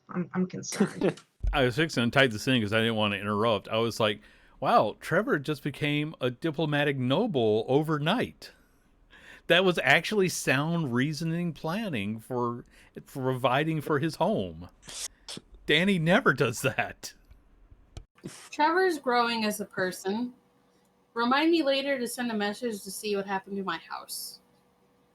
Because all of my shit just crumbled, so I need to know if that Well, happened yeah, to the house. you had to spend a couple days on the road, so when you message back, you just get this panicked message. Oh my God, everything just burned down. I don't know. There must have been a spark. It's all gone. It's all gone. And then she runs out of 25 words screaming about fire. So she's okay. She's okay. She doesn't sound hostile to me, does she? No, she has no way to know that this was because of you. No, I mean for the other thing, but I was just okay. Oh, no. She seemed, when you contacted her, she was just very distraught about the fact that everything you owned, as a couple was destroyed. So we are gonna have to go home to Nest. At least I will sometime soon. But let's get this figured out first. And if anybody tells her it's because I drew from a deck, I will personally hurt you with my bare hands. Please don't tell her. Your secret is safe with me. All right then. Moving on. I don't think we really need to talk about this crafting guy. Like, should we? Well, I mean, Trap. I just don't see any benefits that we could really have with siding with him, in a manner of speaking. You ain't ever heard of a discount? Michael has the wealth of a rich country. I doubt we need to worry about discounts at this point. We kind of have the wealth of several countries right now. We just emptied out a country's entire bank account. Yeah, so I mean, I'm wearing the gross yearly product of. Nick, you got some static going on. Yeah, I'm wearing the gross yearly income of about several small countries in and of itself in just my armor. Let's not brag about that too much. Just, I'm trying not. What I'm saying is, we don't have to worry about most things. What we really should probably be doing is trying to downplay it, because once you get to a point in which you're that kind of area, you tend to want to not throw it around as much. I mean, shout, hey, I have the wealth. So are you saying I should take off this dress? Okay, she'll start to undo her dress. No, not until later. But for right now, we try to play it much calmer than we have been. We know that for a certain extent, we do want stuff out of them, but we have to play it like they need us much more. And but also, too, what do they need from us? We already solved their biggest problem. Well, They know allegiance. they're going to try and use this like weapons against the other in certain areas in which they feel that Most we're probably. able to.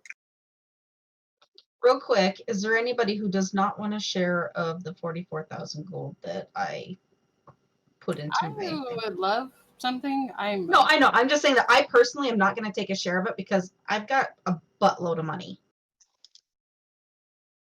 I could take some. Me Well, too. that's what I was saying because I mean I assumed I was probably the only one who doesn't need it. So, if that's the case, then once we get into our rooms and we're discussing all these things, I will have divvied it out, and each of the rest of you will get 8,800 gold pieces as your share. Yeah, can you keep mine inside of the portable hole, because I have no space in my bag because I've got You course, can. whatever's I'll let yours you be is able to mine. hold this gold. Just don't start saying that I start dumping everything into your bag. You can hold the remainder of this gold. okay. It was just one of those things where I was like, you're reaching the point where you can't add massive things to your bag of holding. I'm not going to deny you the small stuff that isn't a big deal. It's like, oh, well, we have these things of cannonballs. Let me just drop them into my bag so that way I can throw them at someone later. Situations. Andy, can you do me a favor? Like, I don't want to take up time. You said that there was like 10 gems worth 1,000 gold pieces a piece. Would you mind sending a list of what kind of gems they are? Oh, I didn't roll to specify them. I usually don't worry unless you just specifically need a type of gem. In which case, I will roll to see, how many of that one it was. I mean, diamonds are always great. Okay. Yeah. You know what? Ruby's For the cheap. sake of this, and because you're in a major city, you can make them all diamonds, or you could trade them out for diamonds because someone would be willing to do that. So if you want 10 diamonds worth 1,000 gold, you can have them. Okay, I didn't know if that was what we needed.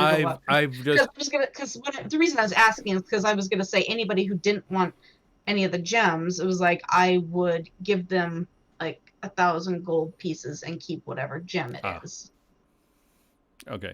Like I said, you know what? Let me just roll a d10 and we'll decide. Yeah, all 10 of them were diamonds. The one time it rolls actually what you wanted. All right. Or what you didn't That's want. Rihanna can steal her own gems.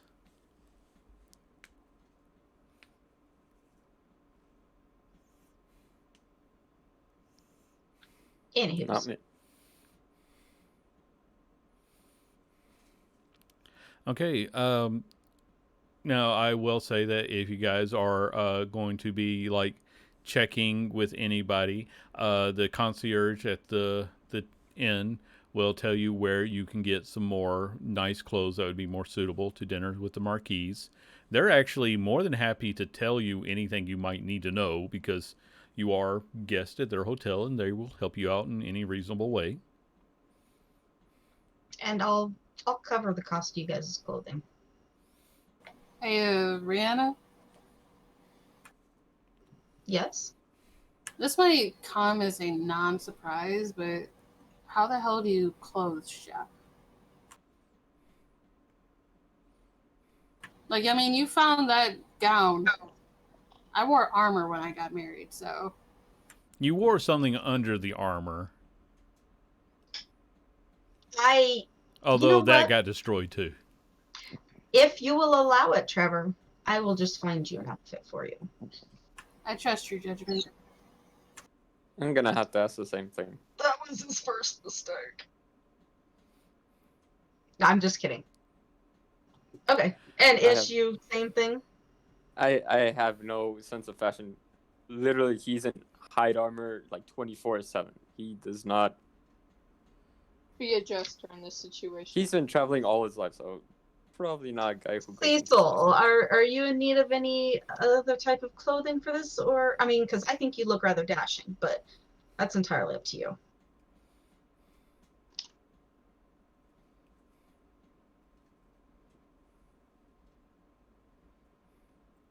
Oh, sorry. I was reading. Oh, I thought maybe he fell asleep.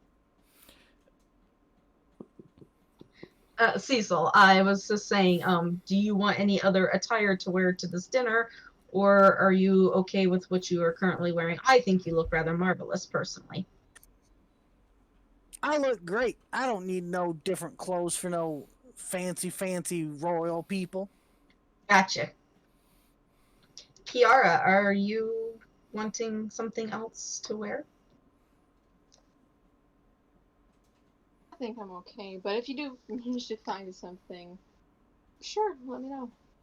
Okay. Michael, we definitely are finding you something. But I've got a suit that does mending of itself, and it was made to the latest fashion about a year ago. Yeah, you're right. We need to go shopping. Of course I'm right. All right, so Rihanna, how much gold are you looking to spend overall? Well, how much did that outfit I got myself cost? Oh, that one was. I'm gonna say that one was probably a couple hundred gold in itself. Okay. And the like I literally want like all the little dangly jewel things, but because I had a lot of little things like that, I'm going to say that I had somebody make me the Yeah, stuff we'll say that they were some able to take what you had and sort of string it to give you the whole look. Okay, so if that costs about 200 gold, yeah, I'm willing to spend that much on everybody else's stuff who needs outfits. Okay. So it's yeah, we'll say I'm gonna round up a little bit, so if it's too much, but we'll say for about 1,300 gold, you're able to get everyone something. And now they are telling you that, well, if you wanted a specially made, we would need more time. But since you're meeting with the Marquise, and they of course want the most fashionable people to be meeting with the Marquise and help sell their name just a little bit more. Uh, he is going to ask you for like measurements on everybody, and I'm guessing they didn't want to go along, but you're able to figure it out. All right. Well, I'm gonna say that because I knew that this was going on, I probably would have like gotten measurements of everybody before I left. I mean, I was thinking about that. So a woman of fashion and knowledge. Excellent. I am always prepared for everything, darling. So he will like bring out some samples, let you pick everything out. Then he will get a small army of tailors to make all the adjustments. You've probably got about a couple of them fussing like, oh, even with extra hands, how are we supposed to get this all done? And they're complaining, but they're getting paid well, so who cares? Right. And then they say like, okay, we will have everything delivered 2 hours before your appointed meal time. Perfect. Everything will be delivered to the Golden Unicorn. Thank you. And I will give them an extra 100 gold tip to split among the people who are working on this. And they thank you for that.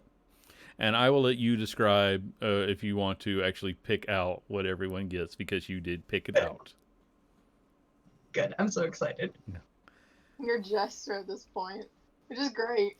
Oh my Yes, god! I was thinking the same thing. I totally didn't even think of that. Oh my gosh. Okay. That's literally one of my We're missing a favorite caduceus things, clay, that's all. There's no difference. Okay. Well, I'm gonna start with Ish.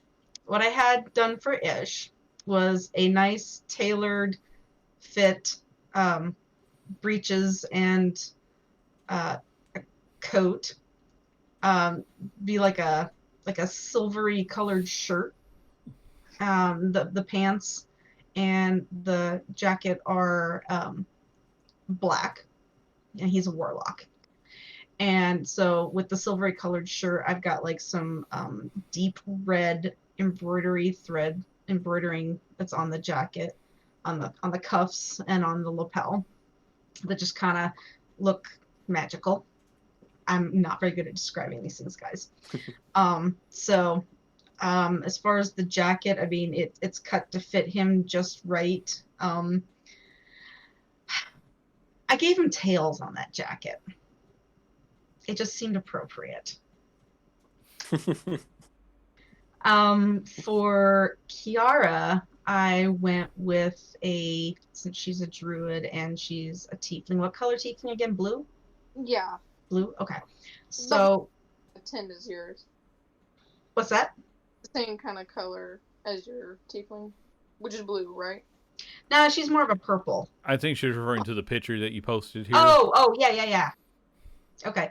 So, Yeah, Yeah. so I got her probably not quite as fancy of a looking dress as that I had because she's a druid. So I kept it. I mean, it's still beautiful, but it'll be kind of silvers and like an emerald green color. And yeah, and it's just it's not like super revealing or anything. It's just it's appropriate. I don't know. Fitting dress. It's what? It's a nice fitting. Yes, it's a nice fitting dress. Probably more of like a rounded scoop neckline. And yeah, just kind of just makes her look all shiny and sparkly and beautiful. And Trevor. Yes. Trevor, I did trousers. I did his in a deep blue, like a midnight blue, with a matching coat. And a white shirt underneath. Sort of a military style, but more formal. Like navy dress blues. Yeah, kind of like that. Gorgeous. Guys. Yeah, I kept it military minded but fashionable. So the cut of the jacket is probably shorter, and double breasted, and it's got like silver buttons. I don't know. If you think that's horrible for him, that's cool, but that's what I pictured. Um, oh, Michael. I did not tight fitting pants or fitted pants like theirs. Yours are a little looser, but not like baggy. And I'm gonna go with like black pants because that's pretty easy to do. And the jacket would be. Actually, I'm gonna do a white jacket for him. Because he's got this hero complex. It is sort of the contrast of the light and the dark. And the shirt will be kind of fancy and be the same color and material as what my dress was made from. And yeah, that's pretty much it. God, I can't even think of a description for the jacket. I'm just trying to think, okay, what suits Michael? What doesn't suit Michael? Okay, so yeah, I would just say a comfortable jacket, maybe a little past the hips in length, rounded instead of like a square instead of like square corners on the bottom of the jacket. It's more rounded. It's a split in the back so that when he sits down, it doesn't do anything weird. So yeah, there you go. I hope you guys like it. Woohoo! I was honestly expecting you to dress Michael like Prince. Oh, the thought totally came to mind. I was gonna do the white with like the lace frilly cuffs and stuff, but then I thought, no, he would hate me for that. Actually, I kind of enjoy that, and I try to dress like it myself in person. So I know, but I didn't know about Michael. Michael just didn't seem like that was really his thing. Okay, but it's time for you to go out. Who is going where exactly? well, I know that Michael and Cecil are definitely going over towards the one who deals with the magisters at the library. So Okay, I'm just going to drag Michael's icon over in that direction. At least I'm trying to, but it's not letting me drop you. There we go. This is just so I know who's in what area. That's not your exact location. Trevor, which way were you going? I think I was gonna go to the trader. Was anybody going with me? Was that Kiara or somebody else? Yeah, I'll go with you. Okay. I don't have your icon is buried down here somewhere. Ah, there it is. All right. And who was going to the port? I guess me and Rihanna. Okay. All right then.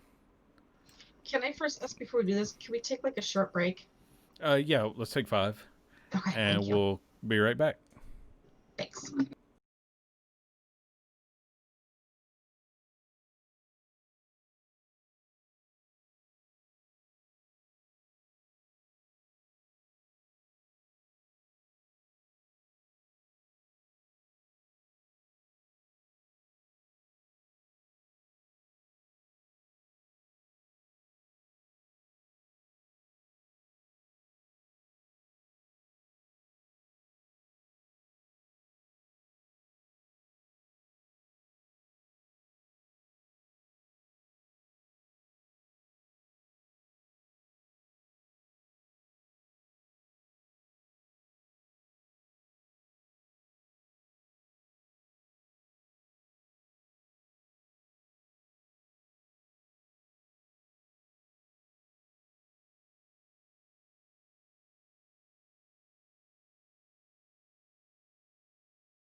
Okay, and you are all at fine establishments in different parts of the city.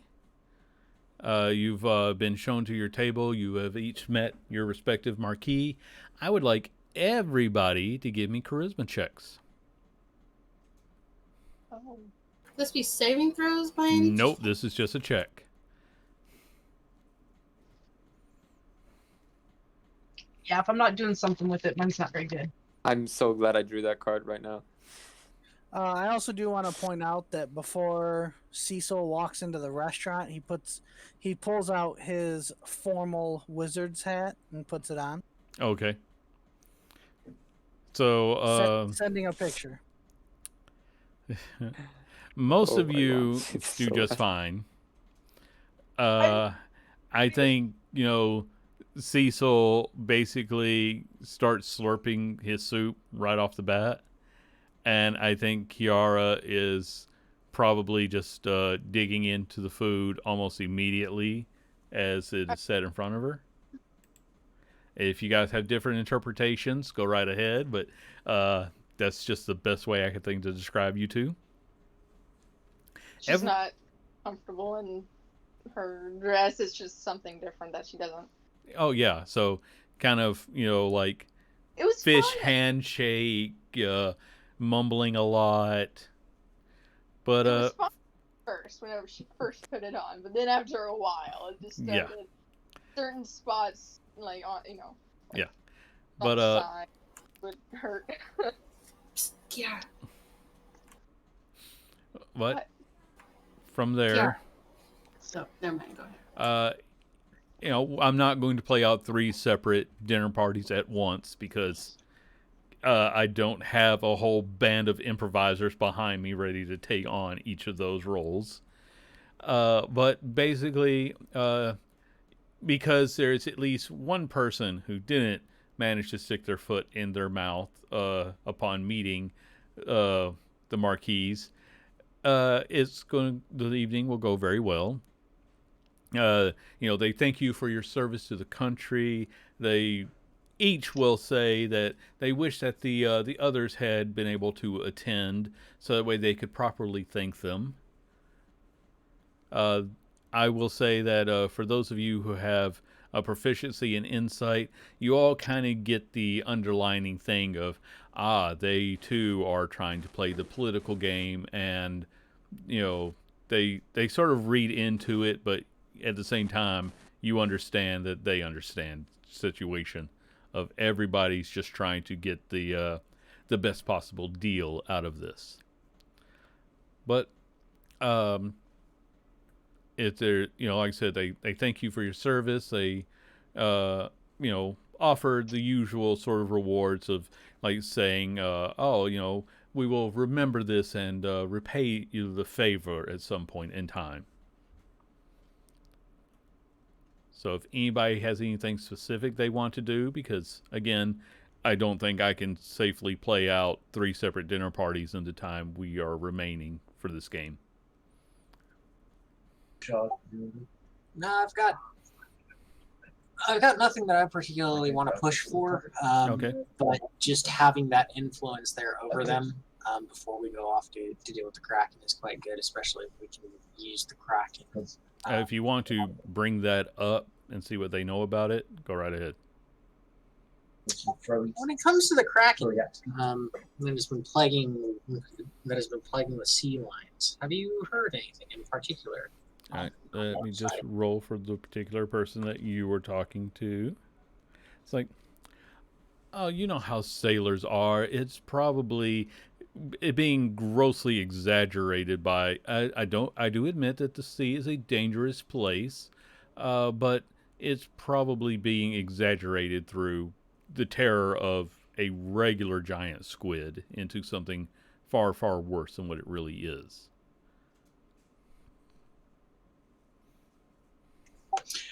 You can see the look of nonplus across my face. You can pretty much copy that onto Michael. I'm like, yeah. Well, there has not really been anyone who's given an accurate description. You could always check with the local sailors. They might have more knowledge, but it really hasn't been anything that's come up within my sphere. No, I will make sure if we do run into this to keep an eye out for any particular. Well, if you do happen to face off against, I realize that krakens are dangerous things under the best of circumstances. They are actually somewhat rare, only making it to our plane from wherever it is that they come from time to time, and but I do understand that some parts of them could be useful in the creation of different magical implements. So there's always a use for something that is rare. If you have any particular items of which you might want me to look for, I am sure that we could get you a list of such things from some of our enchanters. Thank you very much. I shall make sure to bring those once we do take that into. Basically, like I said, especially magical creatures, parts of it can be used in any number of ways. For example, the blood of a kraken might be useful in creating magical tomes or other items of that nature. It could be used as ink, a very, very potent magical ink. Yep. Okay. It is real good for writing spell books. And he will actually, talk to Cecil as much as Cecil, bothers to respond, because you are instantly recognized as a powerful wizard. But Cecil pretty much complains through the entire meal about everything. I imagine that's about right. Yes. Which means that he very quickly goes back to Michael, even though Michael is asking questions that really, it's like, yeah, he acknowledges, the existence of, all these unusual creatures, but krakens are historically very rare. So, the idea that there is one that could destroy an entire city, that's probably being exaggerated. Yeah, Michael will move on from that side of the conversation onto more pleasantries and trying to ingratiate himself further into this Marquis's presence when it comes to likability. Yeah. With your role, that's not hard at all. You spin a wonderful tale of how you defeated the turtle mountain. Woohoo! Does anybody else have anything they wanted to do during the dinner? I think that Ish and I should probably press on what the Kraken Yeah, issue I was is going about. to, amongst the conversation, I did want to kind of ask, there's like this rumor going around about well, first the mother of krakens, and second about an island as a reward. I don't know. It seems a little far fetched, but from what we've seen, not entirely impossible. Have you heard any word about this? This one, Eva, being her first name, yeah, Nakana, she will tell you that, yes, well, with whatever happened in the world and the sudden emergence of these rather unusual creatures, trade routes have been much more disruptive than usual. And while I have not yet met anyone who has survived an encounter with this particular creature, the rumor is that it is 2 to 3 times larger than anything anyone has ever even read or heard described. That is why they tend to refer to it as the mother of krakens. I do admit that sailors on the ocean tend to come up with more, well, to put it bluntly, they tend to be more exaggerated than some drunken bards.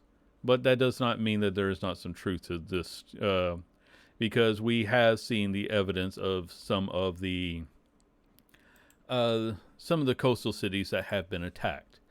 As for an island as a reward, I believe that is sort of referring to the fact that several of us have been trying to put together as much of a reward as possible.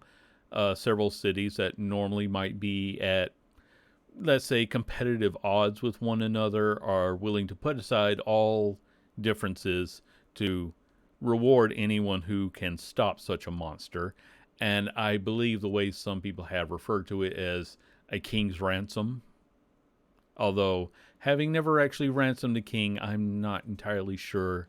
And again, it also depends upon how each of the cities is doing at that time. If they have been completely cut off and have fallen into poverty, they may not be able to provide in the reward. So it's not exactly the sort of thing where I want to say it's a rushed matter, because I wouldn't want anyone to rush into danger, but time would be a bit of an issue for something like this. This is very true. And as you well know, we've been making our way trying to halt such catastrophes. Do you happen to know the last place where such an attack had occurred? I know this is all word of mouth, but any bit could actually help us. I will have someone go through the most recent reports and get that information to you. That would be very much appreciated. I'll be back.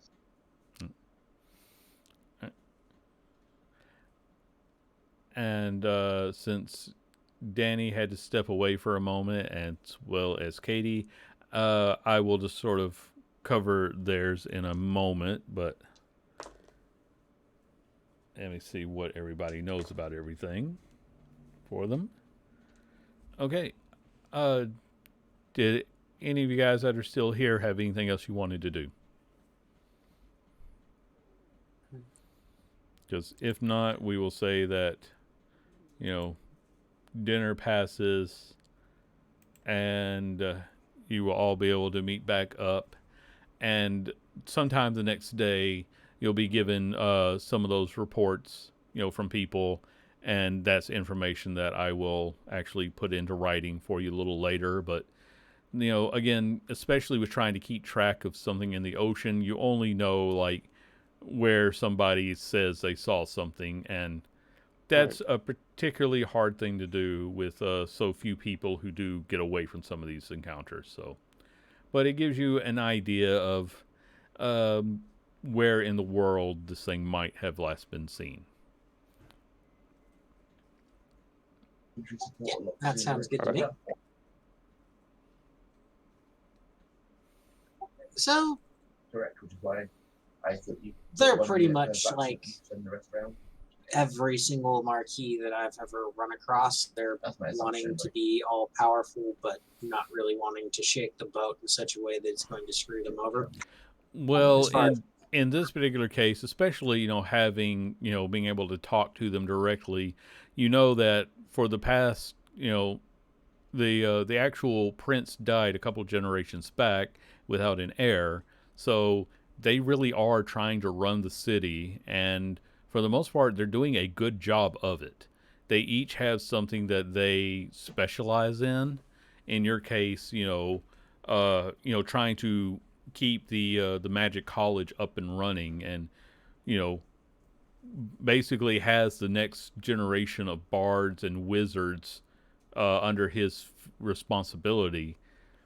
He's doing a good job of it. Now, you do realize that every noble everywhere wants competent people under their command. So he's not being, obvious with it. He's not telling you that, he's going to make you a nobleman if you swear your sword to him. But at the same time, I would say, it's the sort of thing where they would absolutely love your support over other people. Danny, to cover what you were asking about, they don't know anything about a phoenix because no one has really reported anything. He is actually somewhat aware of the devastation of Wildom. Uh, and as far as the Kraken goes, he would say that Marquis Eva would have more information about that because she deals, directly with the shipping trade. But he is aware that it has been in more disarray than normal. Like, there's a certain amount of monster attack you almost expect in the world. It's a dangerous place, but um, he'll get you any information that he can acquire sent to your hotel. Sounds good.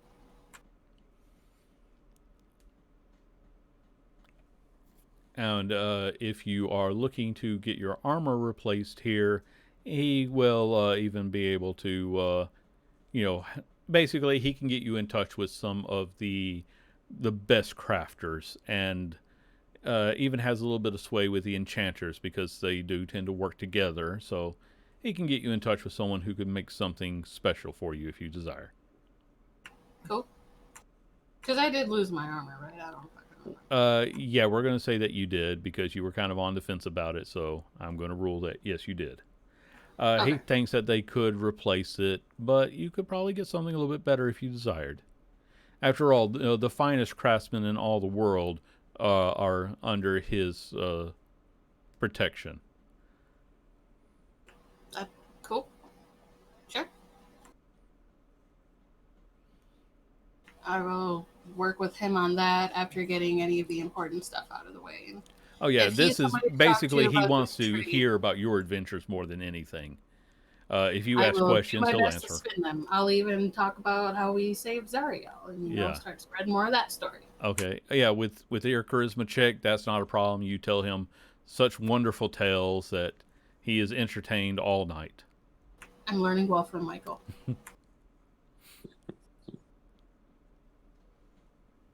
So, like I said, unless anybody has anything specific, basically, you know that if you really have a favor you want to call in, you can, uh, you can you can't just go to them directly, but you can get in touch with them through some of their underlings. There's probably a better word for that, but I don't have it in my mind at the moment.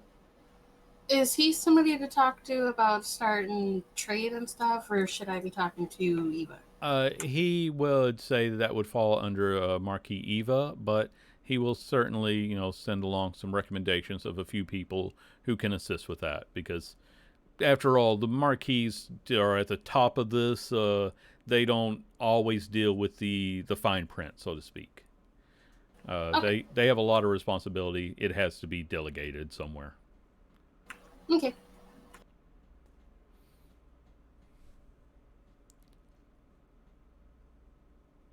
All right. Cecil doesn't do anything other than be a terrible dinner guest and probably fall asleep at the table a couple of times. Michael will just cover their asses so thoroughly on the social spectrum for this. Yeah, He's it's like 80. It's okay. yeah, there's to a certain extent, it's just like basically a couple of the waiters will come over and sort of help not cover him up, but remove anything from around him, try to help prop him in such a way that he doesn't snore. Um, they're definitely not fond of it, but they will not dare insult the guests of the Marquis either. Is dinner and a show? Okay, so like I said, my only role with Ish, because he did a lot of the talking and I had to run away. Yeah. Just yeah, if sit there's there anything and- you wanted to talk about or bring up specifically, because you're all basically in like, oh yeah, we're just gonna go slay this Kraken right quick. We're just gonna knock that off the plate. But if there's anything else, I'm just there. I'm just Okay. there as arm candy.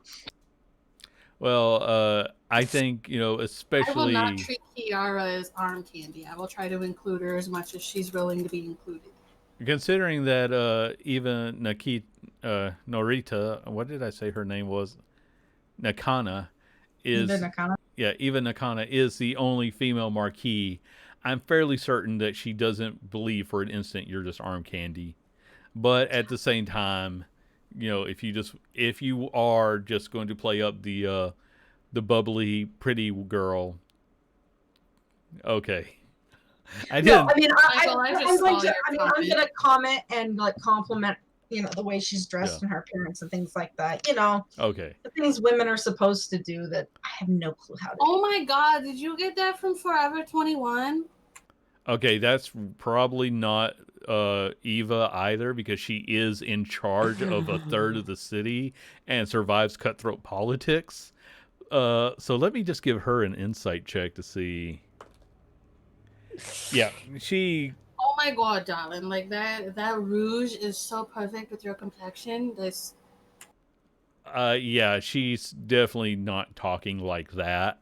I have no idea what I'm doing No, here. this is actually a fairly savvy businesswoman, and I'm pretty sure she doesn't believe for an instant that Rihanna doesn't have several opinions of her own, as well as being more than capable of handling herself if Ish wasn't there. But if she We chooses, understand one another. but at the same time, if you choose not to do anything more than small talk, she won't press the issue. Yeah, I feel like it's probably in my best interest just to keep my mouth shut. I feel like that's the smartest thing any of you have said in a long time. But anyway, dinner ends mostly. Uh, Kyle, unless that has to be kept secret, please just tell me, because I can't read a whole paragraph. Yeah, I'm going to try and see what what the marquees that Cecil and I are at would like us to keep an eye out for them in our adventures. That would keep us on a more personable level with them. That way we can sort of build a better rapport while we're out there adventuring beyond this quick encounter. That almost seems to be like an opening that he was looking for. It says, well, of course, everyone was, for the safety and the betterment of the world as a whole, it is always good to have powerful and knowledgeable adventurers. And if you would like, I would actually be willing to become your patron.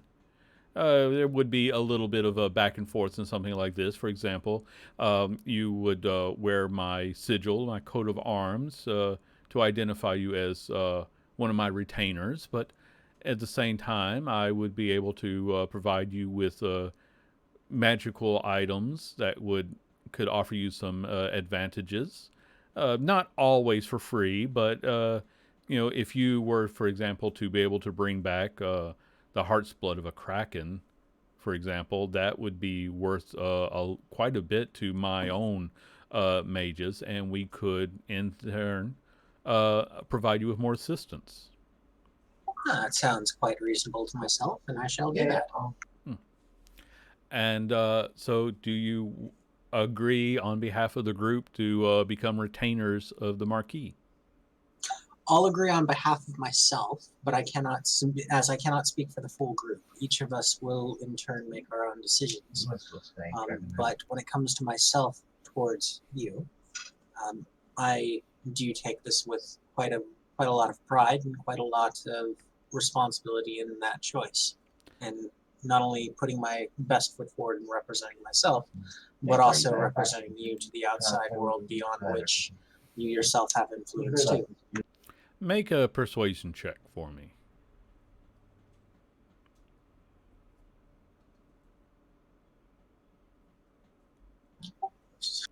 Woohoo! The performance would have definitely been the better one there, but that was very well done. And he'll nod. And you are now basically a retainer. Again, maybe I can find a better term for it later. Of Sergei Basara. And he is very happy to have a bard of your skill representing him throughout the world. Basically things you can do to help. It's not. He's not going to phrase it as in the more you can do to help my personal reputation, but when you do things, building up the name of Gloporta, as well as the magical colleges, would be appreciated, because the more we are able to do for the people, then the more they are able to do for us, and it is the cycle of nobility. We can only do so much as we have the resources to do. This is both for the nobility and for the people that we protect.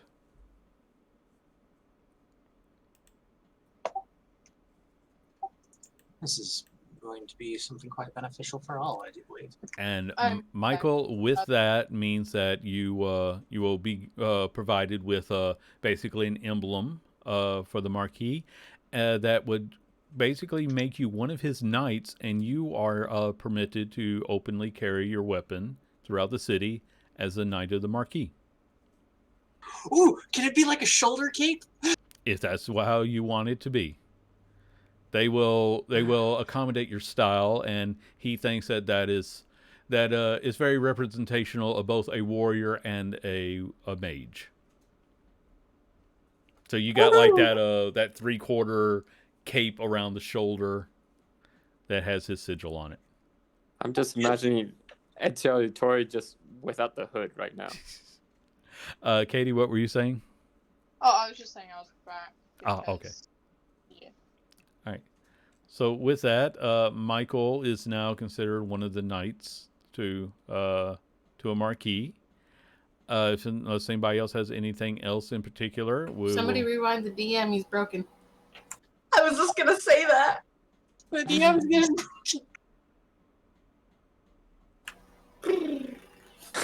Well, you were frozen, and then we got like a blurb, and then you were frozen again. Okay. I thought Yeah. Danny was just making a joke. Yeah. My connection isn't great today, so we're lucky I'm even doing this much. Okay. Michael is now a knight of one of the marquises and may openly carry his weapons and shields. That does, of course, come with the responsibility of being a knight of the marquis. So, don't go out causing trouble and you'll be okay. It's just the basics of it. But unless anyone has anything else they wish to do this evening, we'll move on to the next day. Michael does have a point about, Kyle, but I don't really want to be in service to somebody when I'm already in service to somebody who's a fucking angel. So, Well, paladins, can, you have your oath, and then there's how you choose to perform that oath. But it's, like I said, unless you bring it up, it will not be brought up to you. I don't think that's something Trevor would bring up, though. That's not Okay. his. That's not his. That's shtick. fine. I think towards the end of our dinner and evening, I will sort of address trade routes and business things. Not just information about the Kraken, but the possibility of, because I know as a group we talked about this earlier, about, maybe some new trade routes or being able to set up something of our own or a business or something. I'm just I don't have a lot of ideas, guys, but that's basically what it is. Give me a persuasion check. Oh, goody. Watch me fail miserably. Expendable Crew Trading Company. Considering that even for you a failure is a 14, it would be almost impossible. Okay. But yes, she is more than happy to, basically gives you a couple of the people in particular to talk to. If you want to set up sort of an adventuring company, that's something that they can assist you with. And at the same time, if you want to help arrange, she will be more than happy to encourage some of her people to set up trade routes with a fledgling city such as Nest. Thank you. That is very kind of you. We very much appreciate your company, and dinner was lovely. Simply divine. incredibly sumptuous. Nobody recognizes where that's from. It's okay. As the dinner is winding up and Michael's being given a knighthood and everything, Cecil starts awake. Oh wait! Are you the Marquis? I thought we were waiting for somebody else. He just sort of looks at you for a moment, and then he turns to Michael and says, "If you are in need of anything, you have but to ask." At this moment, my needs are very few. But if you need of anything, please do ask as well. And I just glare at Cecil. And he just sort of nods to Michael as the dinner wraps up.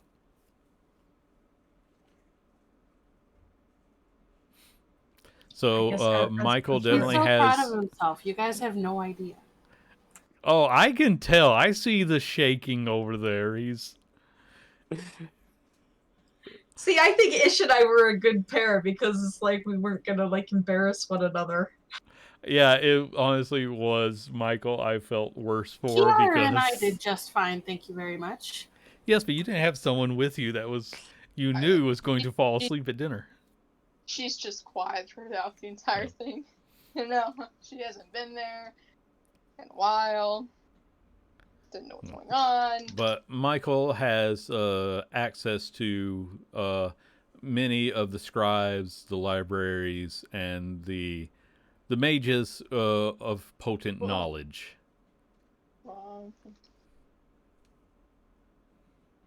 Yeah. Woohoo!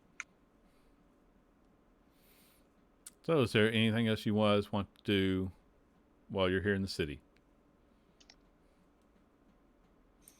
After the dinner and after we're leaving and everything, Cecil's gonna talk to Michael and he's gonna say, you know, you did a real good job in there. You know, but you know, you could have a couple of pointers here and there. You know, if you act uninterested in what they're talking about, then they always are gonna try and draw you in. But you were just too wrapped in attention. What is Cecil's accumulative hit points, like, total? I think 130 something. Fuck. You were going to power stun him?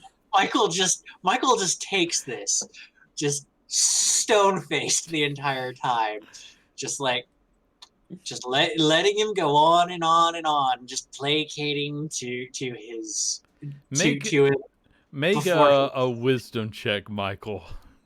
Let's see how well you can compose yourself. Okay. Yeah, you're getting an eye twitch as you're listening to him.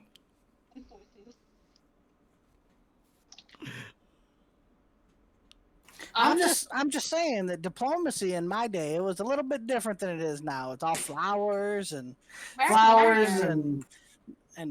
rubbing shit or whatever. This is all just soft now. I'm sorry that we're not sitting around murdering each other while talking about the latest portal into another dimension that's opened up, but we kind of had to learn. That's the best way to do diplomacy. You know what? You know, at the end of the day, if you kill the other guy, there's no argument anymore. But you're standing on fire. But you're standing on top of a mountain of dead, and dead people aren't really useful unless you're a necromancer. And even then, making my own friends doesn't sound like a very good thing for somebody in my position. Hey, man, eventually they stop trying to argue with you. And then they start overthrowing you 3 generations later. I mean, there may be a reason that I had to go to sleep for about 1,000 years, but, you know, it's all right. I'm not taking pointers from you on diplomacy because you had to sleep for nearly 1,000 years to keep from being overthrown. That's actually a pretty good point. That doesn't sound like very good diplomacy. That sounds like I fell asleep to get away from the consequences of my actions. That's a very teenager thing to do. That's a Michael thing to do. That's a Michael thing to do. Yes, that's a Michael thing to do. Danny, I have to say, during this whole time when the two of them were talking, the look on your face, you're just kind of like, I'm going to beat him senseless when we're off camera. And I think that's Michael's face this whole time. Yeah. Oh my gosh. It's like in his past life, he was a Dark Lord or something. I love him. Are you the resurrection of Palpatine? Resurrection of Sazaz Tam. Oh god. Oh no. No. So while Kiara and I are walking back, I will fill in Kiara on pretty much everything that happened.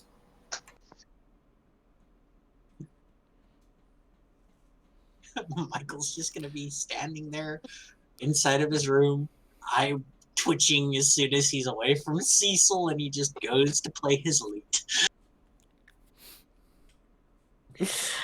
I guess as Ish and I are walking back to our place, I'll just kind of make small talk and say, "So, what did you think of her?"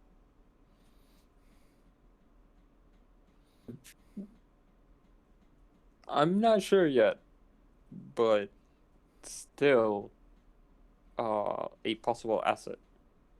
That's what I was thinking. And I'm not talking about the cult thing and stuff like that. I mean, like, Trevor talked before about trade routes and stuff like that, and I think if we play our cards right, we could be able to help Trevor out with that.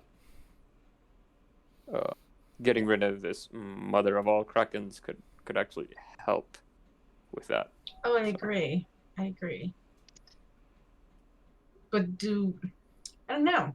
Do we really want to start our own adventuring company / shipping company? I'm not a sailor. Am I? But Michael's gonna chime in over the earrings. We already have our own shipping and adventuring company. We just neglect it. Hasn't it been like 2 years? I'm pretty sure they think we're dead right now. Almost certainly, yeah. But hey, Sorry, you could start I one forgot. up on this realm.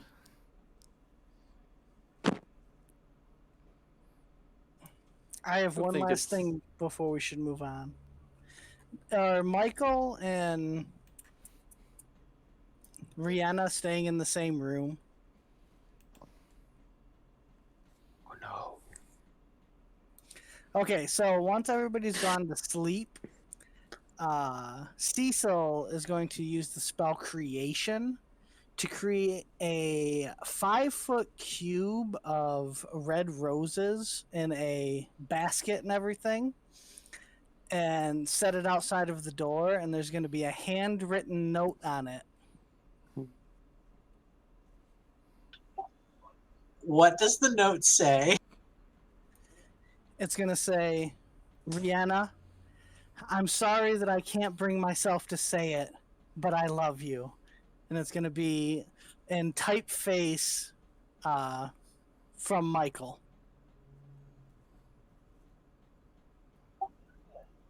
Michael is now puzzled because this is something that he has said on several occasions. Cecil doesn't know that. He only saw you flailing around in a conversation. Rihanna, somebody's trying to help us, but I don't think that they really get us. So No, I don't think so at all. Oh my goodness. it's Well- quite cute, though. Yeah. Waste not, want not. Drag it in the room and just throw petals everywhere. Just like make sure that there's no thorns before just falling into the. Well, Please, yeah. please fall on a thorn. Scattering everywhere. Great. Andy's rolling. You don't fall on a thorn. Woohoo! It was a 1 out of 100. You don't fall on a thorn. Well, I guess when I get there, I was like, he said that when he got into the room, he would be like, eyes still twitching, and he'd be playing his lute. So when I get there, I see this, and I just kind of stop for a moment. I'm like, went that well, huh? Cecil slurped soup, fell asleep several times, completely forgot that we were talking to the Marquis, and then decided that he could give me pointers on diplomacy. Well, to be fair, dear, Sometimes your diplomacy ends up being worse than not saying anything. No offense. This is true, but at least I haven't had to fall asleep for 800 years to negate the entire thing. But that's true. Are you okay? Do you need something to relax? I mean, I could, make a tea or something. We're all together, right? We're all together, right? You can be for part of this conversation. I just really wish I had my snarky NPCs around right now because I need so many things I want to say. I'm good at making tea. I make it on a daily basis. Michael's just going to take her in his hand and let's just get away from everybody else. My gift is fitting. Okay. Night, guys. It has to be said, though, Michael absolutely has done things so bad that he needed to go to sleep for a couple centuries to get away from the consequences. But he hasn't gone to sleep for a couple centuries, though. He probably should have, but he hasn't. I mean, somewhere out there, it's a Dragonborn nation that just like, he's number one on our hit list. Unless, of course, you serve Tiamat, in which case, we should throw this guy a party. And then sacrifice him to Tiamat. Not to mention a newly born demigod that wants to kill him. Yeah. Okay. So, next day, you're all having a very nice breakfast. You're able to share all the information.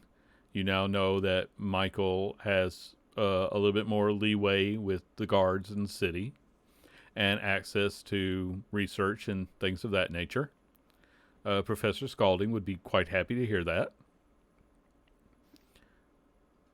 But I'll say that you're part of my attaché, and that should allow you to access on my behalf so that you can do your research.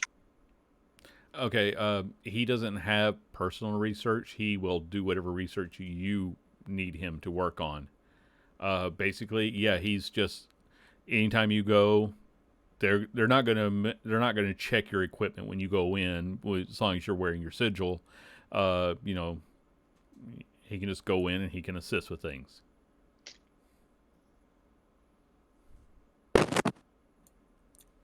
I can't remember. Did we ever figure out what skills he had? I did have it. I sent it off. I'm trying to remember where I put that. Let me see if I wrote it down. Because there's so freaking much. I say he's an expert in the planes, the creation of magical objects. He knows the rituals concerning Goodberry Jam. And I'm trying to get my computer to work faster. Okay.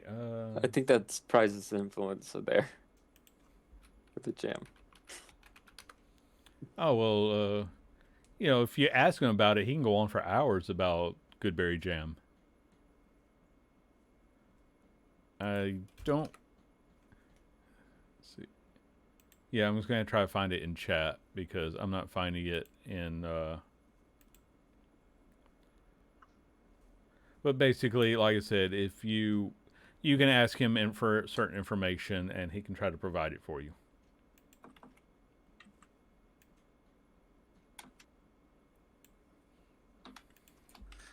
Cecil is going to try and have the professor figure out what kind of a creature you would have to bind to determine where Prize's soul was sent. Let me see.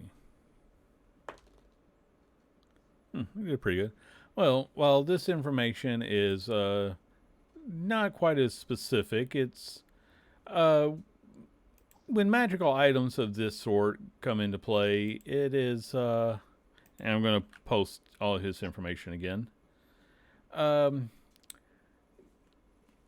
like this can take, in some cases, there's lore that suggests that angels or higher beings have been ripped from their place on Mount Celestial to become the guardians of such items, of such individuals. So there really is no way of telling without a very powerful divination spell.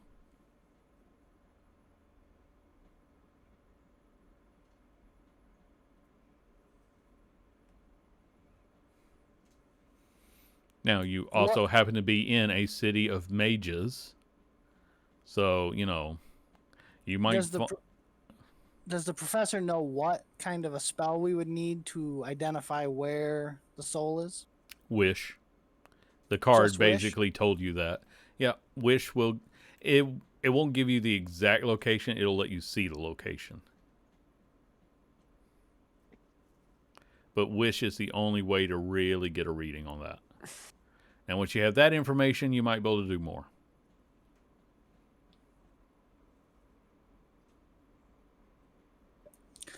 All right. Thank you. Doesn't one of us have the fate card too? It's Michael, right? Yes. Yes. Michael can avoid one event before he dies. And I also have my vizier. And I have my wish. We got some pretty dope cards. I Yep. have a key. It only costs you 2 of your party. and not completely though. Yeah, how could we find out where Janja is too? Same way, a wish spell. Same way. And I will tell you that if you do find someone who can cast wish, I had to figure out where Janja is. So I know Simpkins can, and I will bring this up because Simpkins done it before just to bring up milk for the cats.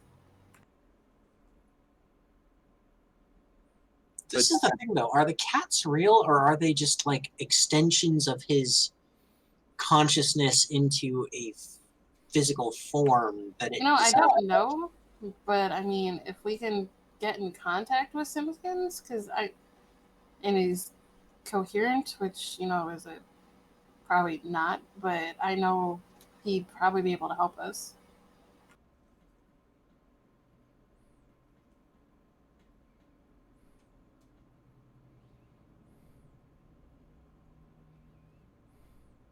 Yeah, that's something to do. Do we even know where Simkin is? Because last time we checked with him, he didn't reply. I mean, I don't. Is this a different day since the last? Yeah, it is. So yeah. I mean, I can send him my 1 time a day message because I think he tried. I don't remember this, but I think Michael tried to message him after the. This isn't in character, but he didn't answer because of the fate card, or because of he didn't like Michael. But obviously, we don't know that. But so that message didn't happen, or am I thinking of something basically, else? the last time I remember you guys trying to reach out to Simpkins, it was Simpkins just assumed that Dale was talking to him, telling that his name really was Trevor, but he said that they were on the astral plane.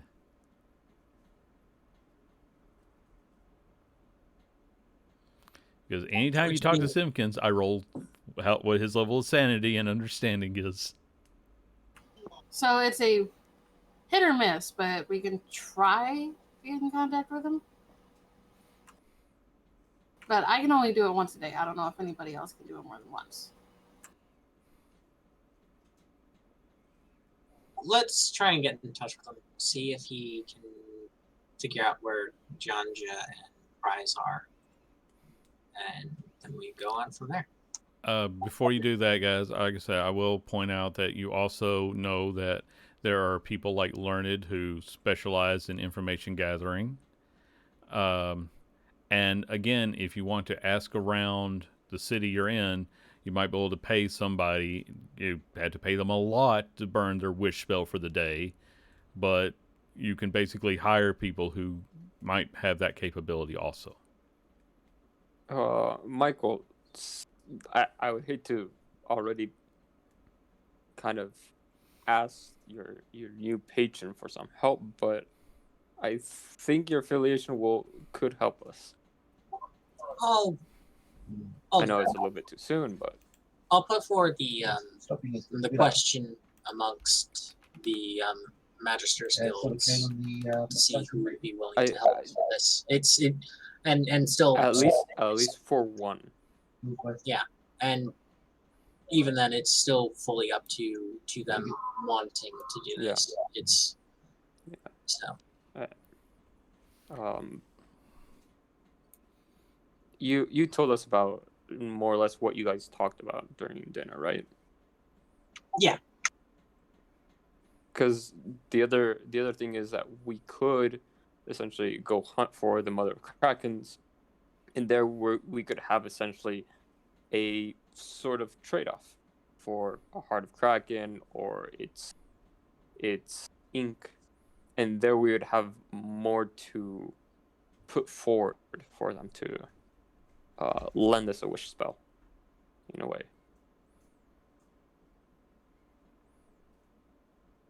Oh God.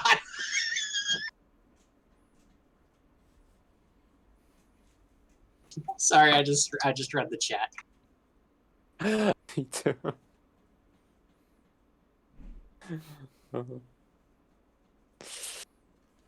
Oh, bless my heart, these youngins. Oh yes, it was quite sweet. I don't know what possessed him to do it.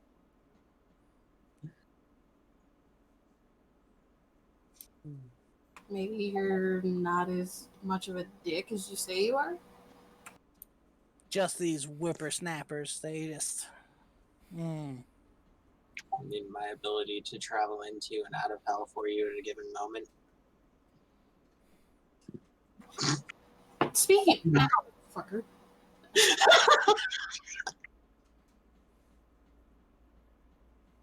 But, Sorry. Speaking of hell, like if we decide to get bored of Titans, I've heard there's still something in Avernus that might be interesting. Is it something of Zariel's? Her hand, actually. Oh fuck, we do need to get that. She's got this Come sweet again? battle maul attached to it. It's basically a flail. Wait, come again? Huh? Zariel's hand is still in hell.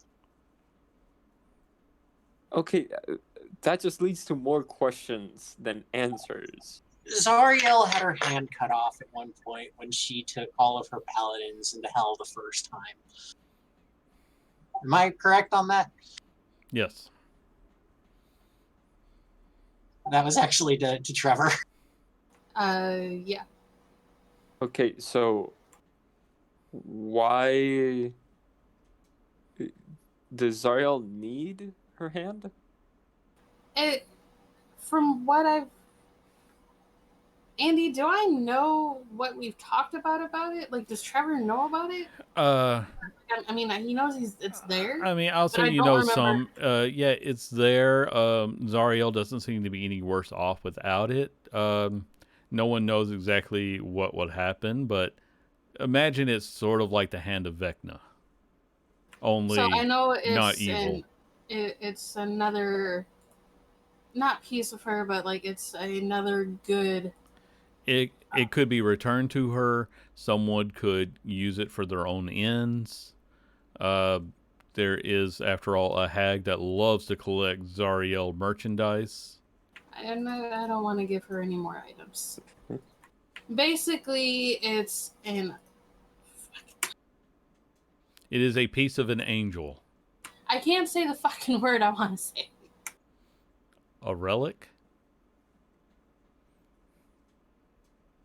It is literally a relic in that sense. It is a piece of a holy person. So. An artifact, maybe? That word, Jesus Christ. Artifact, yeah. Yes, this would absolutely be considered, artifact level magical item. Yes. Legendary. Well, yeah.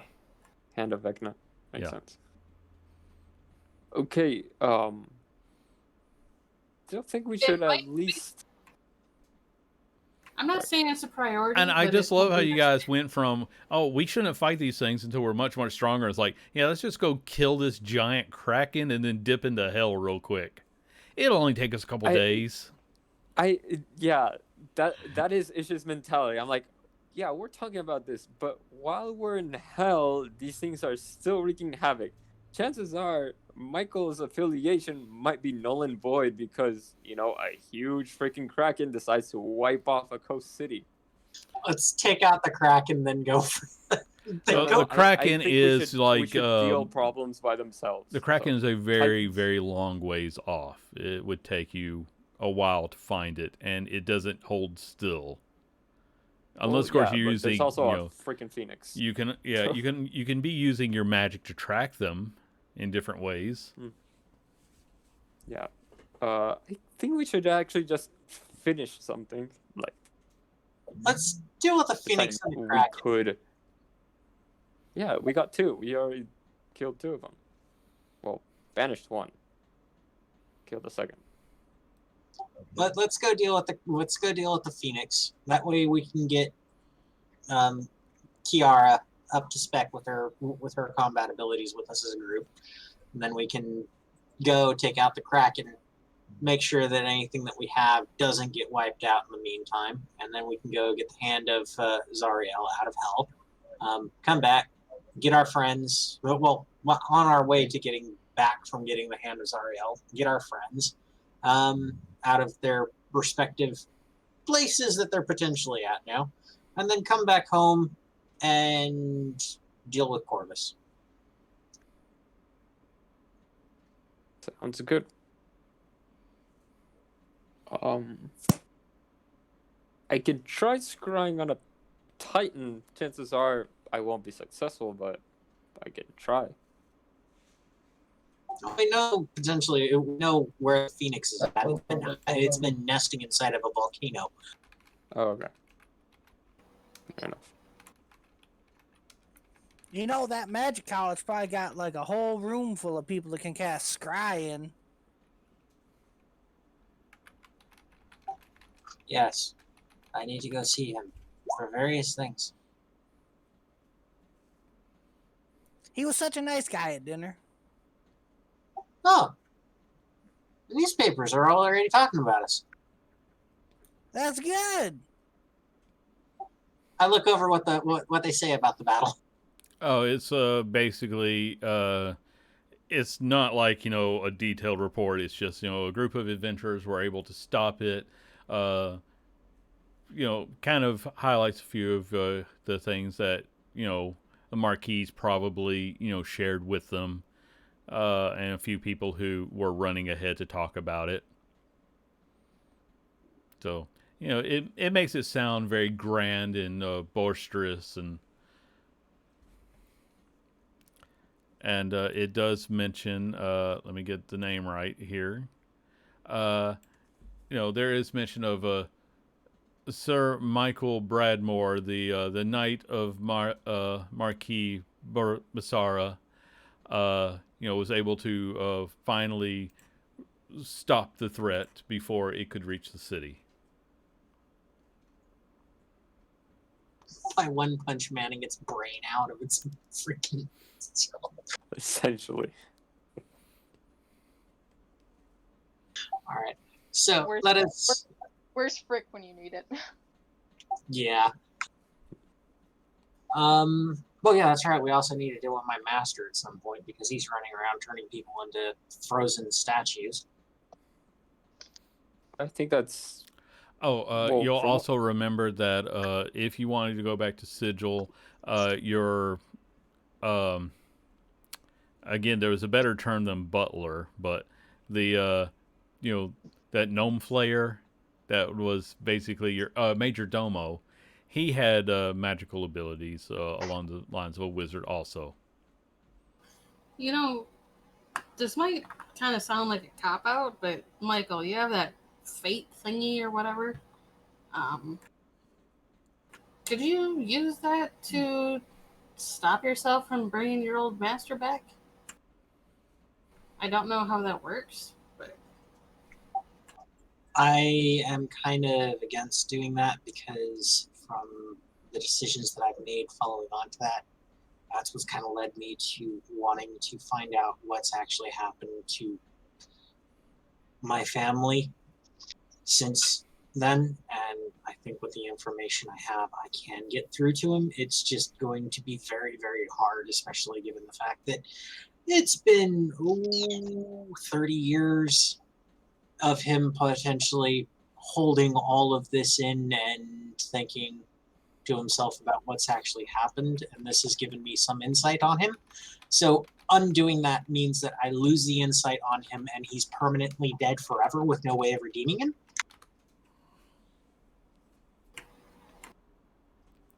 Okay. I don't have my NPCs to be snarky anymore. I miss them.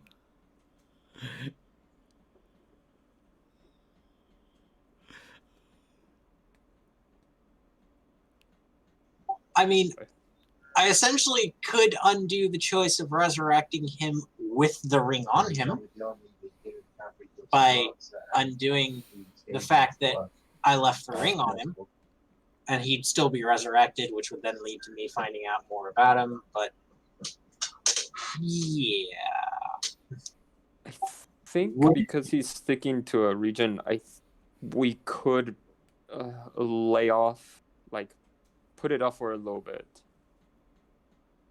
Last time I was able to see, he was more than anything targeting orcs and just freezing them. So yeah, but that's still like innocent people. I mean, true, but the Titans right now are causing a lot more catastrophe than one guy with a ring freezing people. All right.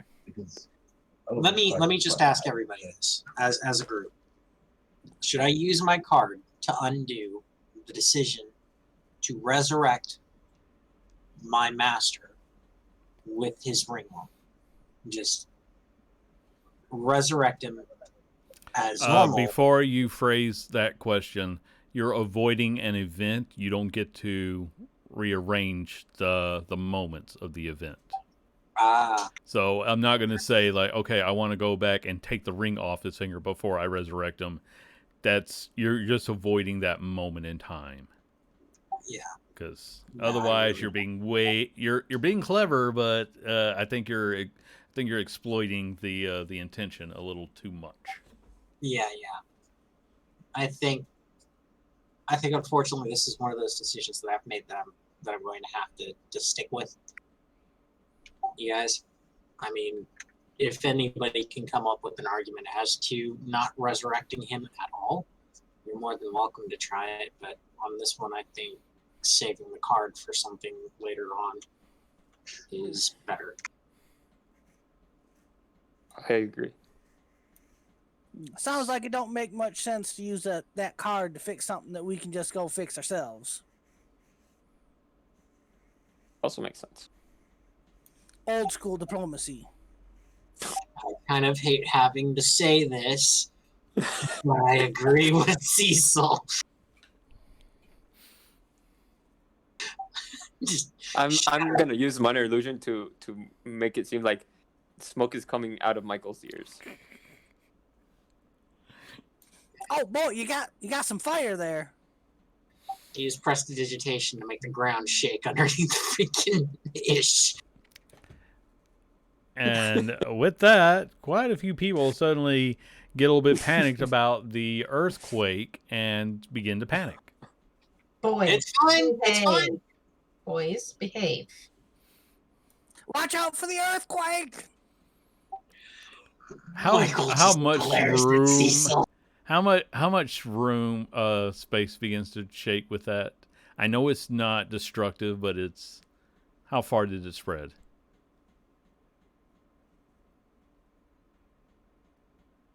I can't remember if it's 10 or 30 feet.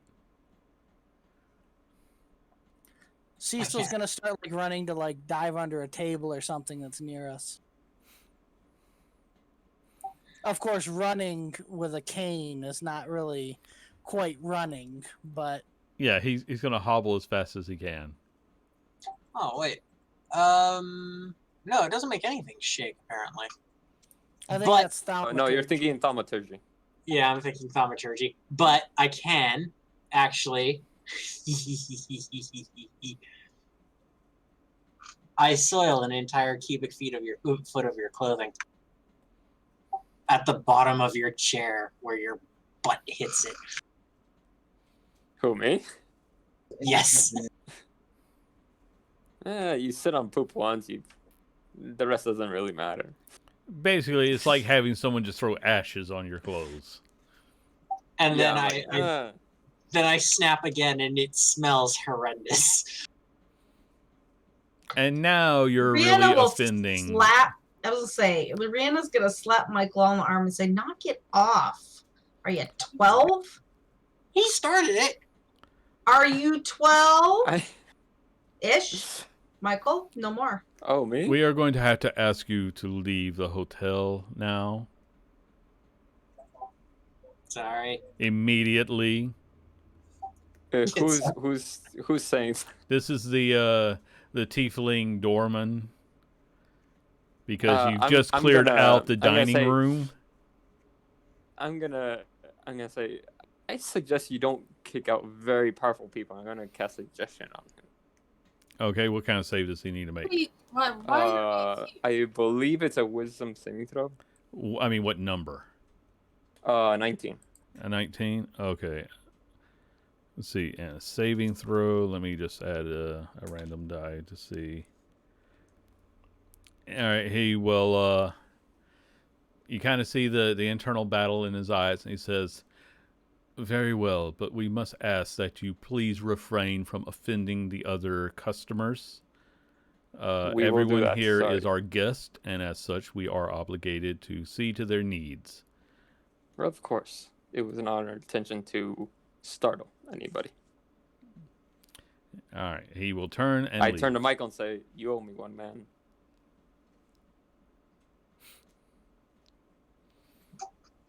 Just shrugs at that, looking nonchalant.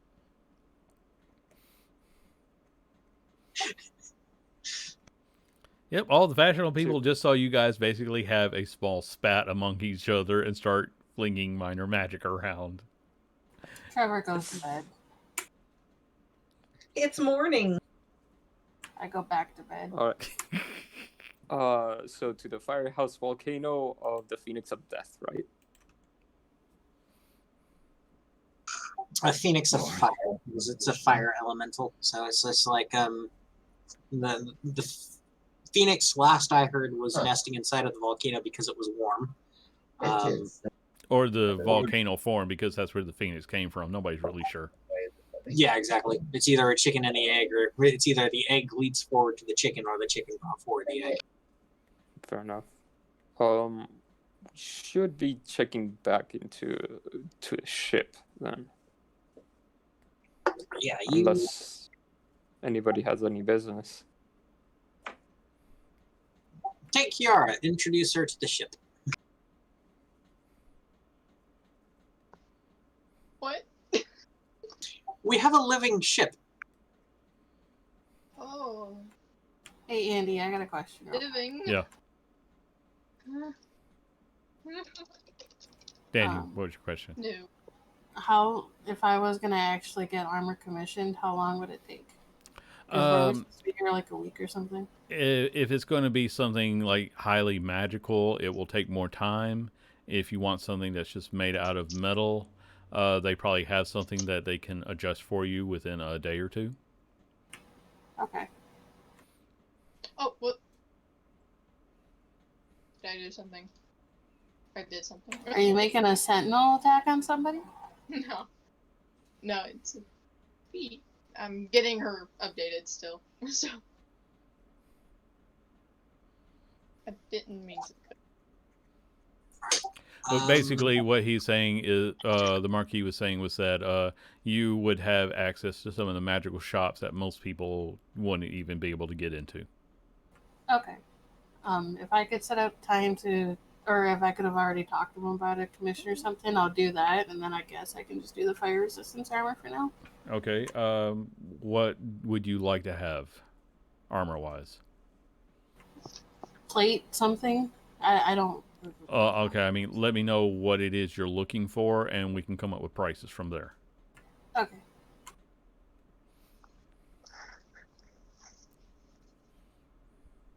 I'll just do the fire resistance one then. Okay. Okay. Can I get before we head out? Can I get a breastplate? You would need to find something that is not made of metal. I think that's probably the highest end you can wear. But I will say they're gonna have to find something that's very, very like organic but thick, like chitinous hide. But they can make you something. So, just let me check the real quick. 400. It's 400 gold according 400. to the book. Okay. For you, yeah, they can make that happen for 400, but it's going to take them about a day to get it fitted for you personally. Okay. Good with me. Okay. As long as I have a higher AC. Yes. Please. It won't be magical, but they can make it happen. Is it just regular fire resistance? It's not anything fancy or anything, right? Well, fire resistance is fairly fancy for most people. Well, it's just in the Well- Other than that, it's just it's magical armor whose only it's regular plate armor that will reduce fire damage. Okay, I'm just asking for the roll 20 thing. Oh, then yes, that would just be regular armor.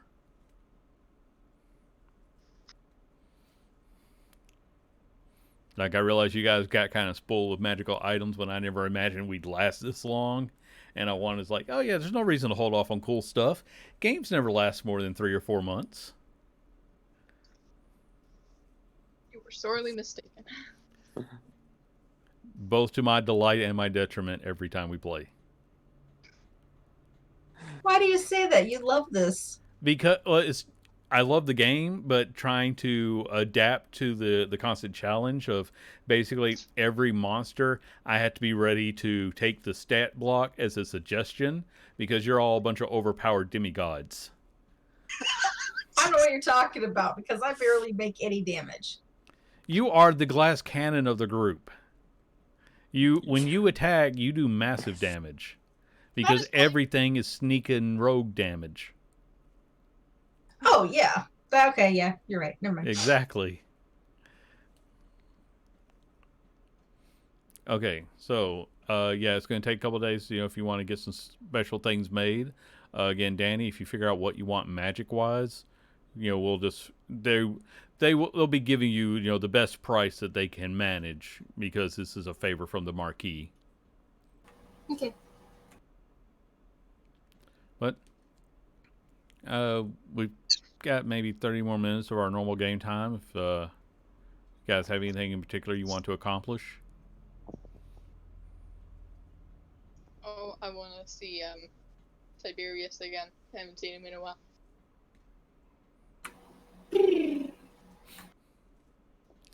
Yeah, I imagine that Tiberius basically just lives on Trevor's head most of the time. I don't have Lily right now. She's sleeping on the laptop, so she's my Tiberius prop, but she's over there. Sorry.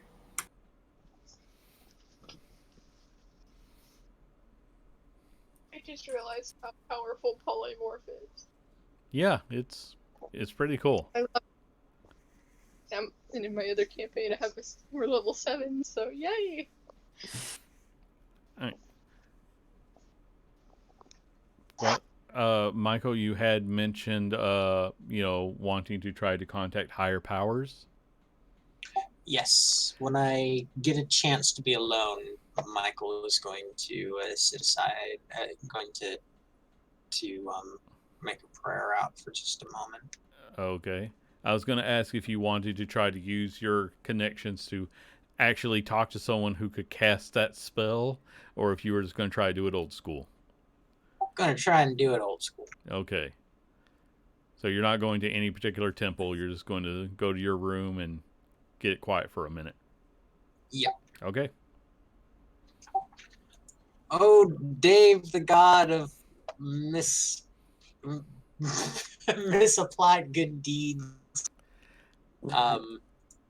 Sariel, Grumble, Let's see, who else was I on this listing? Because I had a huge list.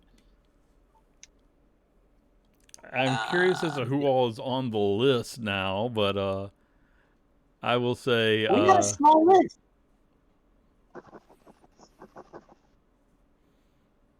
Linus, what is it? The Great Pumpkin, who's paladin and warlock. Linus does great and deeds always waiting upon you each autumn and you festival. still have some cards. Yes. Okay. Just will- give me a religion check and let's see. Well, I'll use that, whatever it is, to base who responds. Oh wow! At least it wasn't a 1. That is true.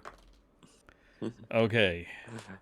Now let me ask you, in order of who all you mentioned, who would you consider the best case scenario and who would be the worst case scenario to answer? Best case scenario, Zariel. Worst case scenario, the Great Pumpkin. So again, when you're praying, it's like Zariel, it's me, Michael, Dave, the god of divine communication, the Great Pumpkin. Is that how it's going? Yeah. Okay. I just wanted to know. So you close your eyes, you think about, you're trying to get all this going in your head, and you don't actually feel the shift. You just sort of know when there's something different about the place, because you open your eyes and you're just in an obsidian cavern. And behind you, sitting in a very fine suit, in a chair, with a glass of sparkling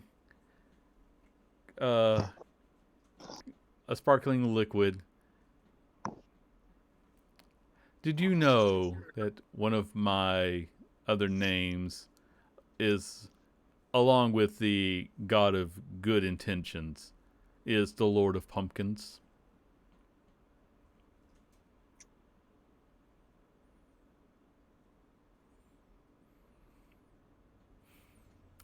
Would you care for some ambrosia? And he takes a sip. I'm quite fine. I was just wondering for a conversation on something. And I have accepted your requests for a conversation or something. What should we talk about? Well, I have a specific card in my procurement that allows me to unmake one very unfortunate decision, which after discussing with my team, I'm now going to be holding on. But I was just looking for a bit of advice in regards to how to make things less awkward for myself going forward throughout my adventures, and what from any of yourselves have seen I need to do better in regards to my interactions with the environment as well as my peers. So you're asking how to be a better person. Yes. I am going to be perfectly honest with you here, Michael, if I may call you Michael. Yes. There is not a single being in Mount Celestia that has ever been able to tell a mortal how to live their life. Oh, sure, they offer suggestions and they pass down their rules, but most of that is for their own personal gain at the end of everything.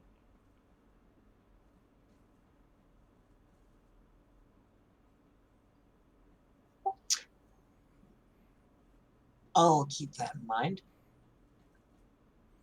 But from all things that you've run across, then I take it that you probably have a few suggestions that you see as being worthwhile.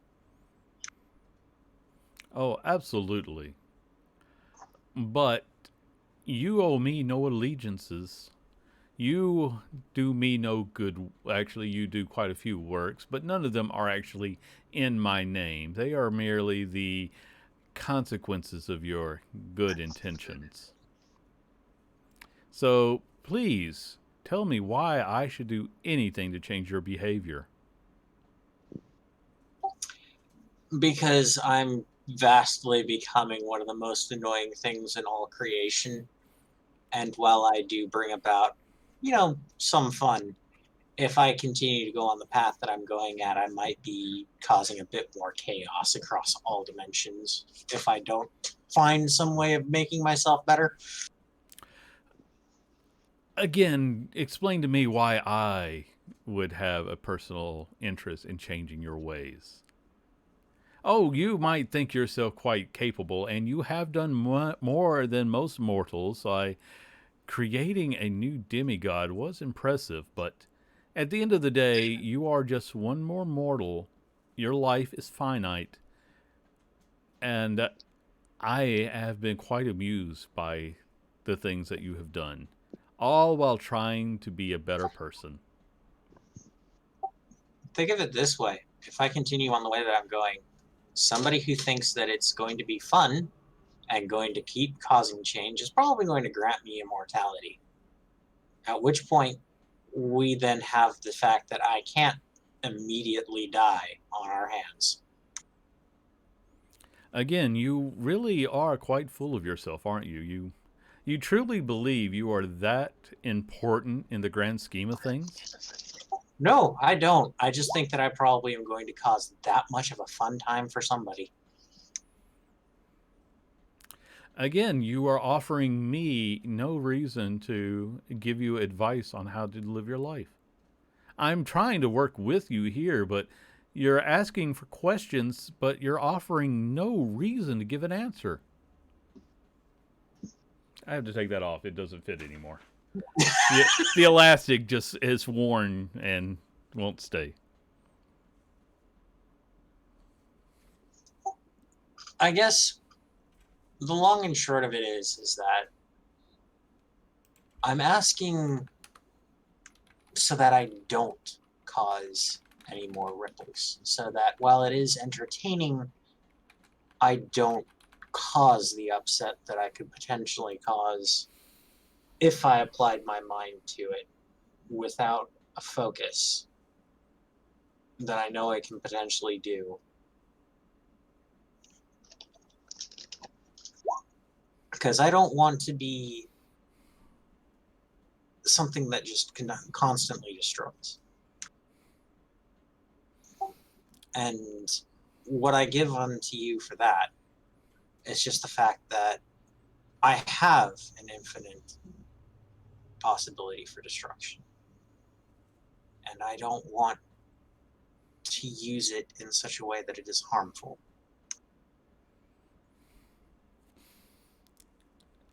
Well, you have actually created quite a bit.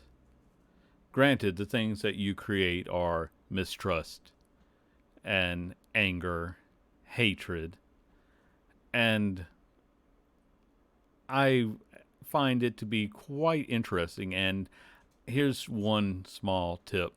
There are definitely beings out there who are taking notice of how much of this you are creating. But I am not one of them who particularly cares. Because I believe in the sanctity of mortal choice above all else. Therefore, I have no advice to offer you except for this. If you really wish to stop being what you are, then I can arrange for your life to end. That wouldn't change much. Oh, it would stop the potential. Although you could always use that card of yours to just go remove the moment when you should have died. That would undo quite a bit of what you have created. I'm sure there was some moment as a child when you almost fell into the ocean. Just arrange it so that you did fall into the ocean. And then no destruction of a temple devoted to a god of the light. No creating a demigod who is, in my personal opinion, quite right to hold you responsible for attempting to destroy him. There would be no rampaging, quasi undead person with the Ring of Winter freezing people. Just think of all the good you could do by dying as a child. So talking with people more, that's something I should do. I'm taking that away from this entire conversation. I am always happy to be of service. Thank you for that. He just raises his glass to you and says, just know that anytime you call, I will be here to answer. And It was a fun you are conversation. back in your hotel room.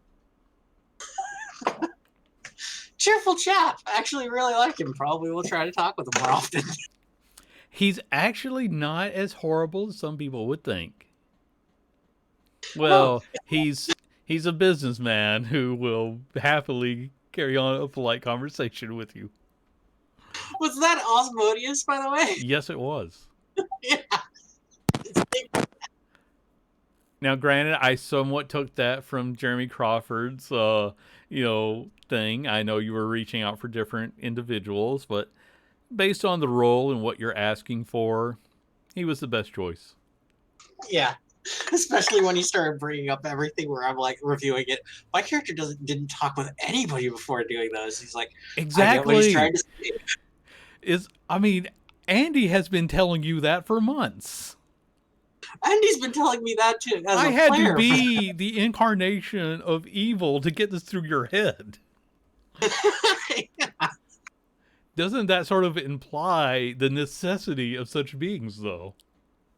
Yes, exactly. So I would leave. I'd go back to the rest of the group and go, "Hey guys, good news. I had a chat with Asmodeus. So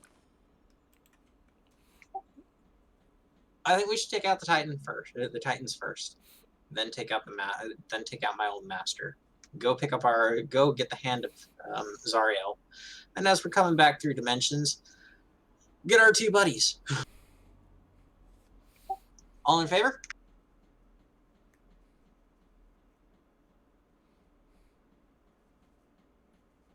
I thought that was the original plan. Didn't think that we had actually fully agreed on it. Nobody's going to just Okay then. In a moment of insight, Michael realizes this is exactly what I just talked to Asmodeus about, was communication. Yes. And the lack thereof amongst this group. Yes, I agree with this. Very well thought out plan. Anna? Sure. Kiara? Yeah. Cecil? Trevor? Oh yeah, that sounds like a great plan. You gonna go get those mage boys to start scrying yet? Yeah, I'm going to do that right now. Oh, who's taking the pilot's helm? Because that does have one free scry a day. I'll take it.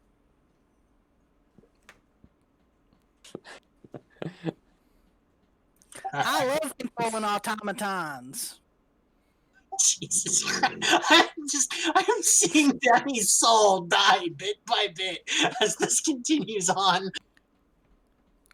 And he's like, I'm the paladin of a fucking angel, and these people are going to destroy the world. But hey, at least you got a temple to Zariel built. I'm just gonna go retire to the temple. Okay, so you're to sort of wrap up today's session, you're going to call the ship to you. Is anyone gonna give Cecil any instruction of not having it come right into the middle of town? Don't have it come right into the middle of the town. Have it just kind of come out to the outskirts after we've managed to get all the scrying done. Okay. Cecil will comply. Okay. Cecil, relay the instructions to the ship, please. hey there, ship. You out there? Affirmative. I want you to come to this little city over here. I don't know the name of it. I I I'm actually real lost right now, but could you just come up into this bay right here so that we can hop right into your little what's that word for the doors on them ships there? It's what is it? A bulkhead. Oh yeah, that's the word. How about you go ahead and come up into this bay right there, and we'll open up your bulkhead and we'll come right out in. All right? Affirmative. Sounds good, friend. I like automatons.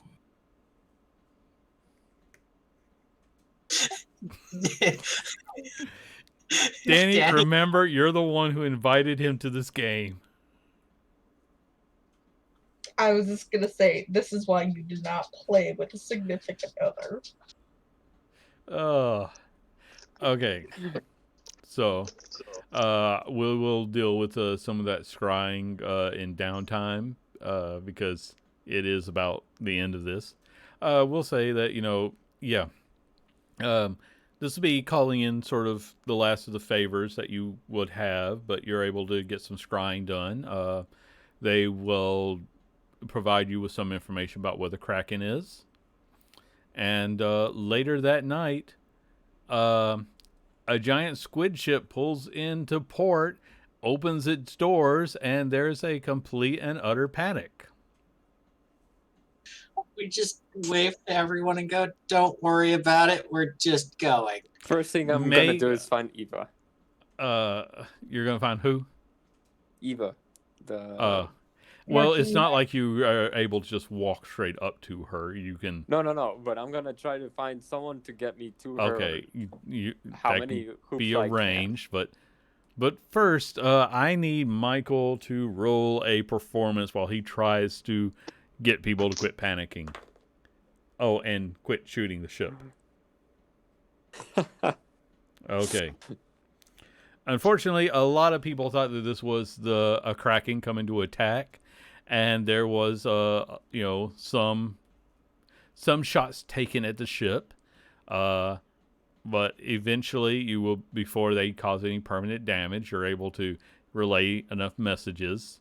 But unfortunately, a whole lot of people did run inside the ship when when they saw an open door. So, have fun with that in the future. I'm gonna make a note.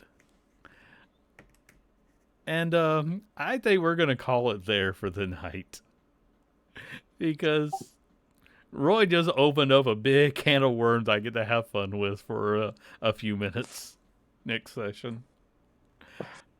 So, we're going to go ahead and wrap up from here. Thank you guys. The night was fun. I'm sure you will all be wanting to fight something that's probably going to kill you all next session. So, hey! So, we'll see you then.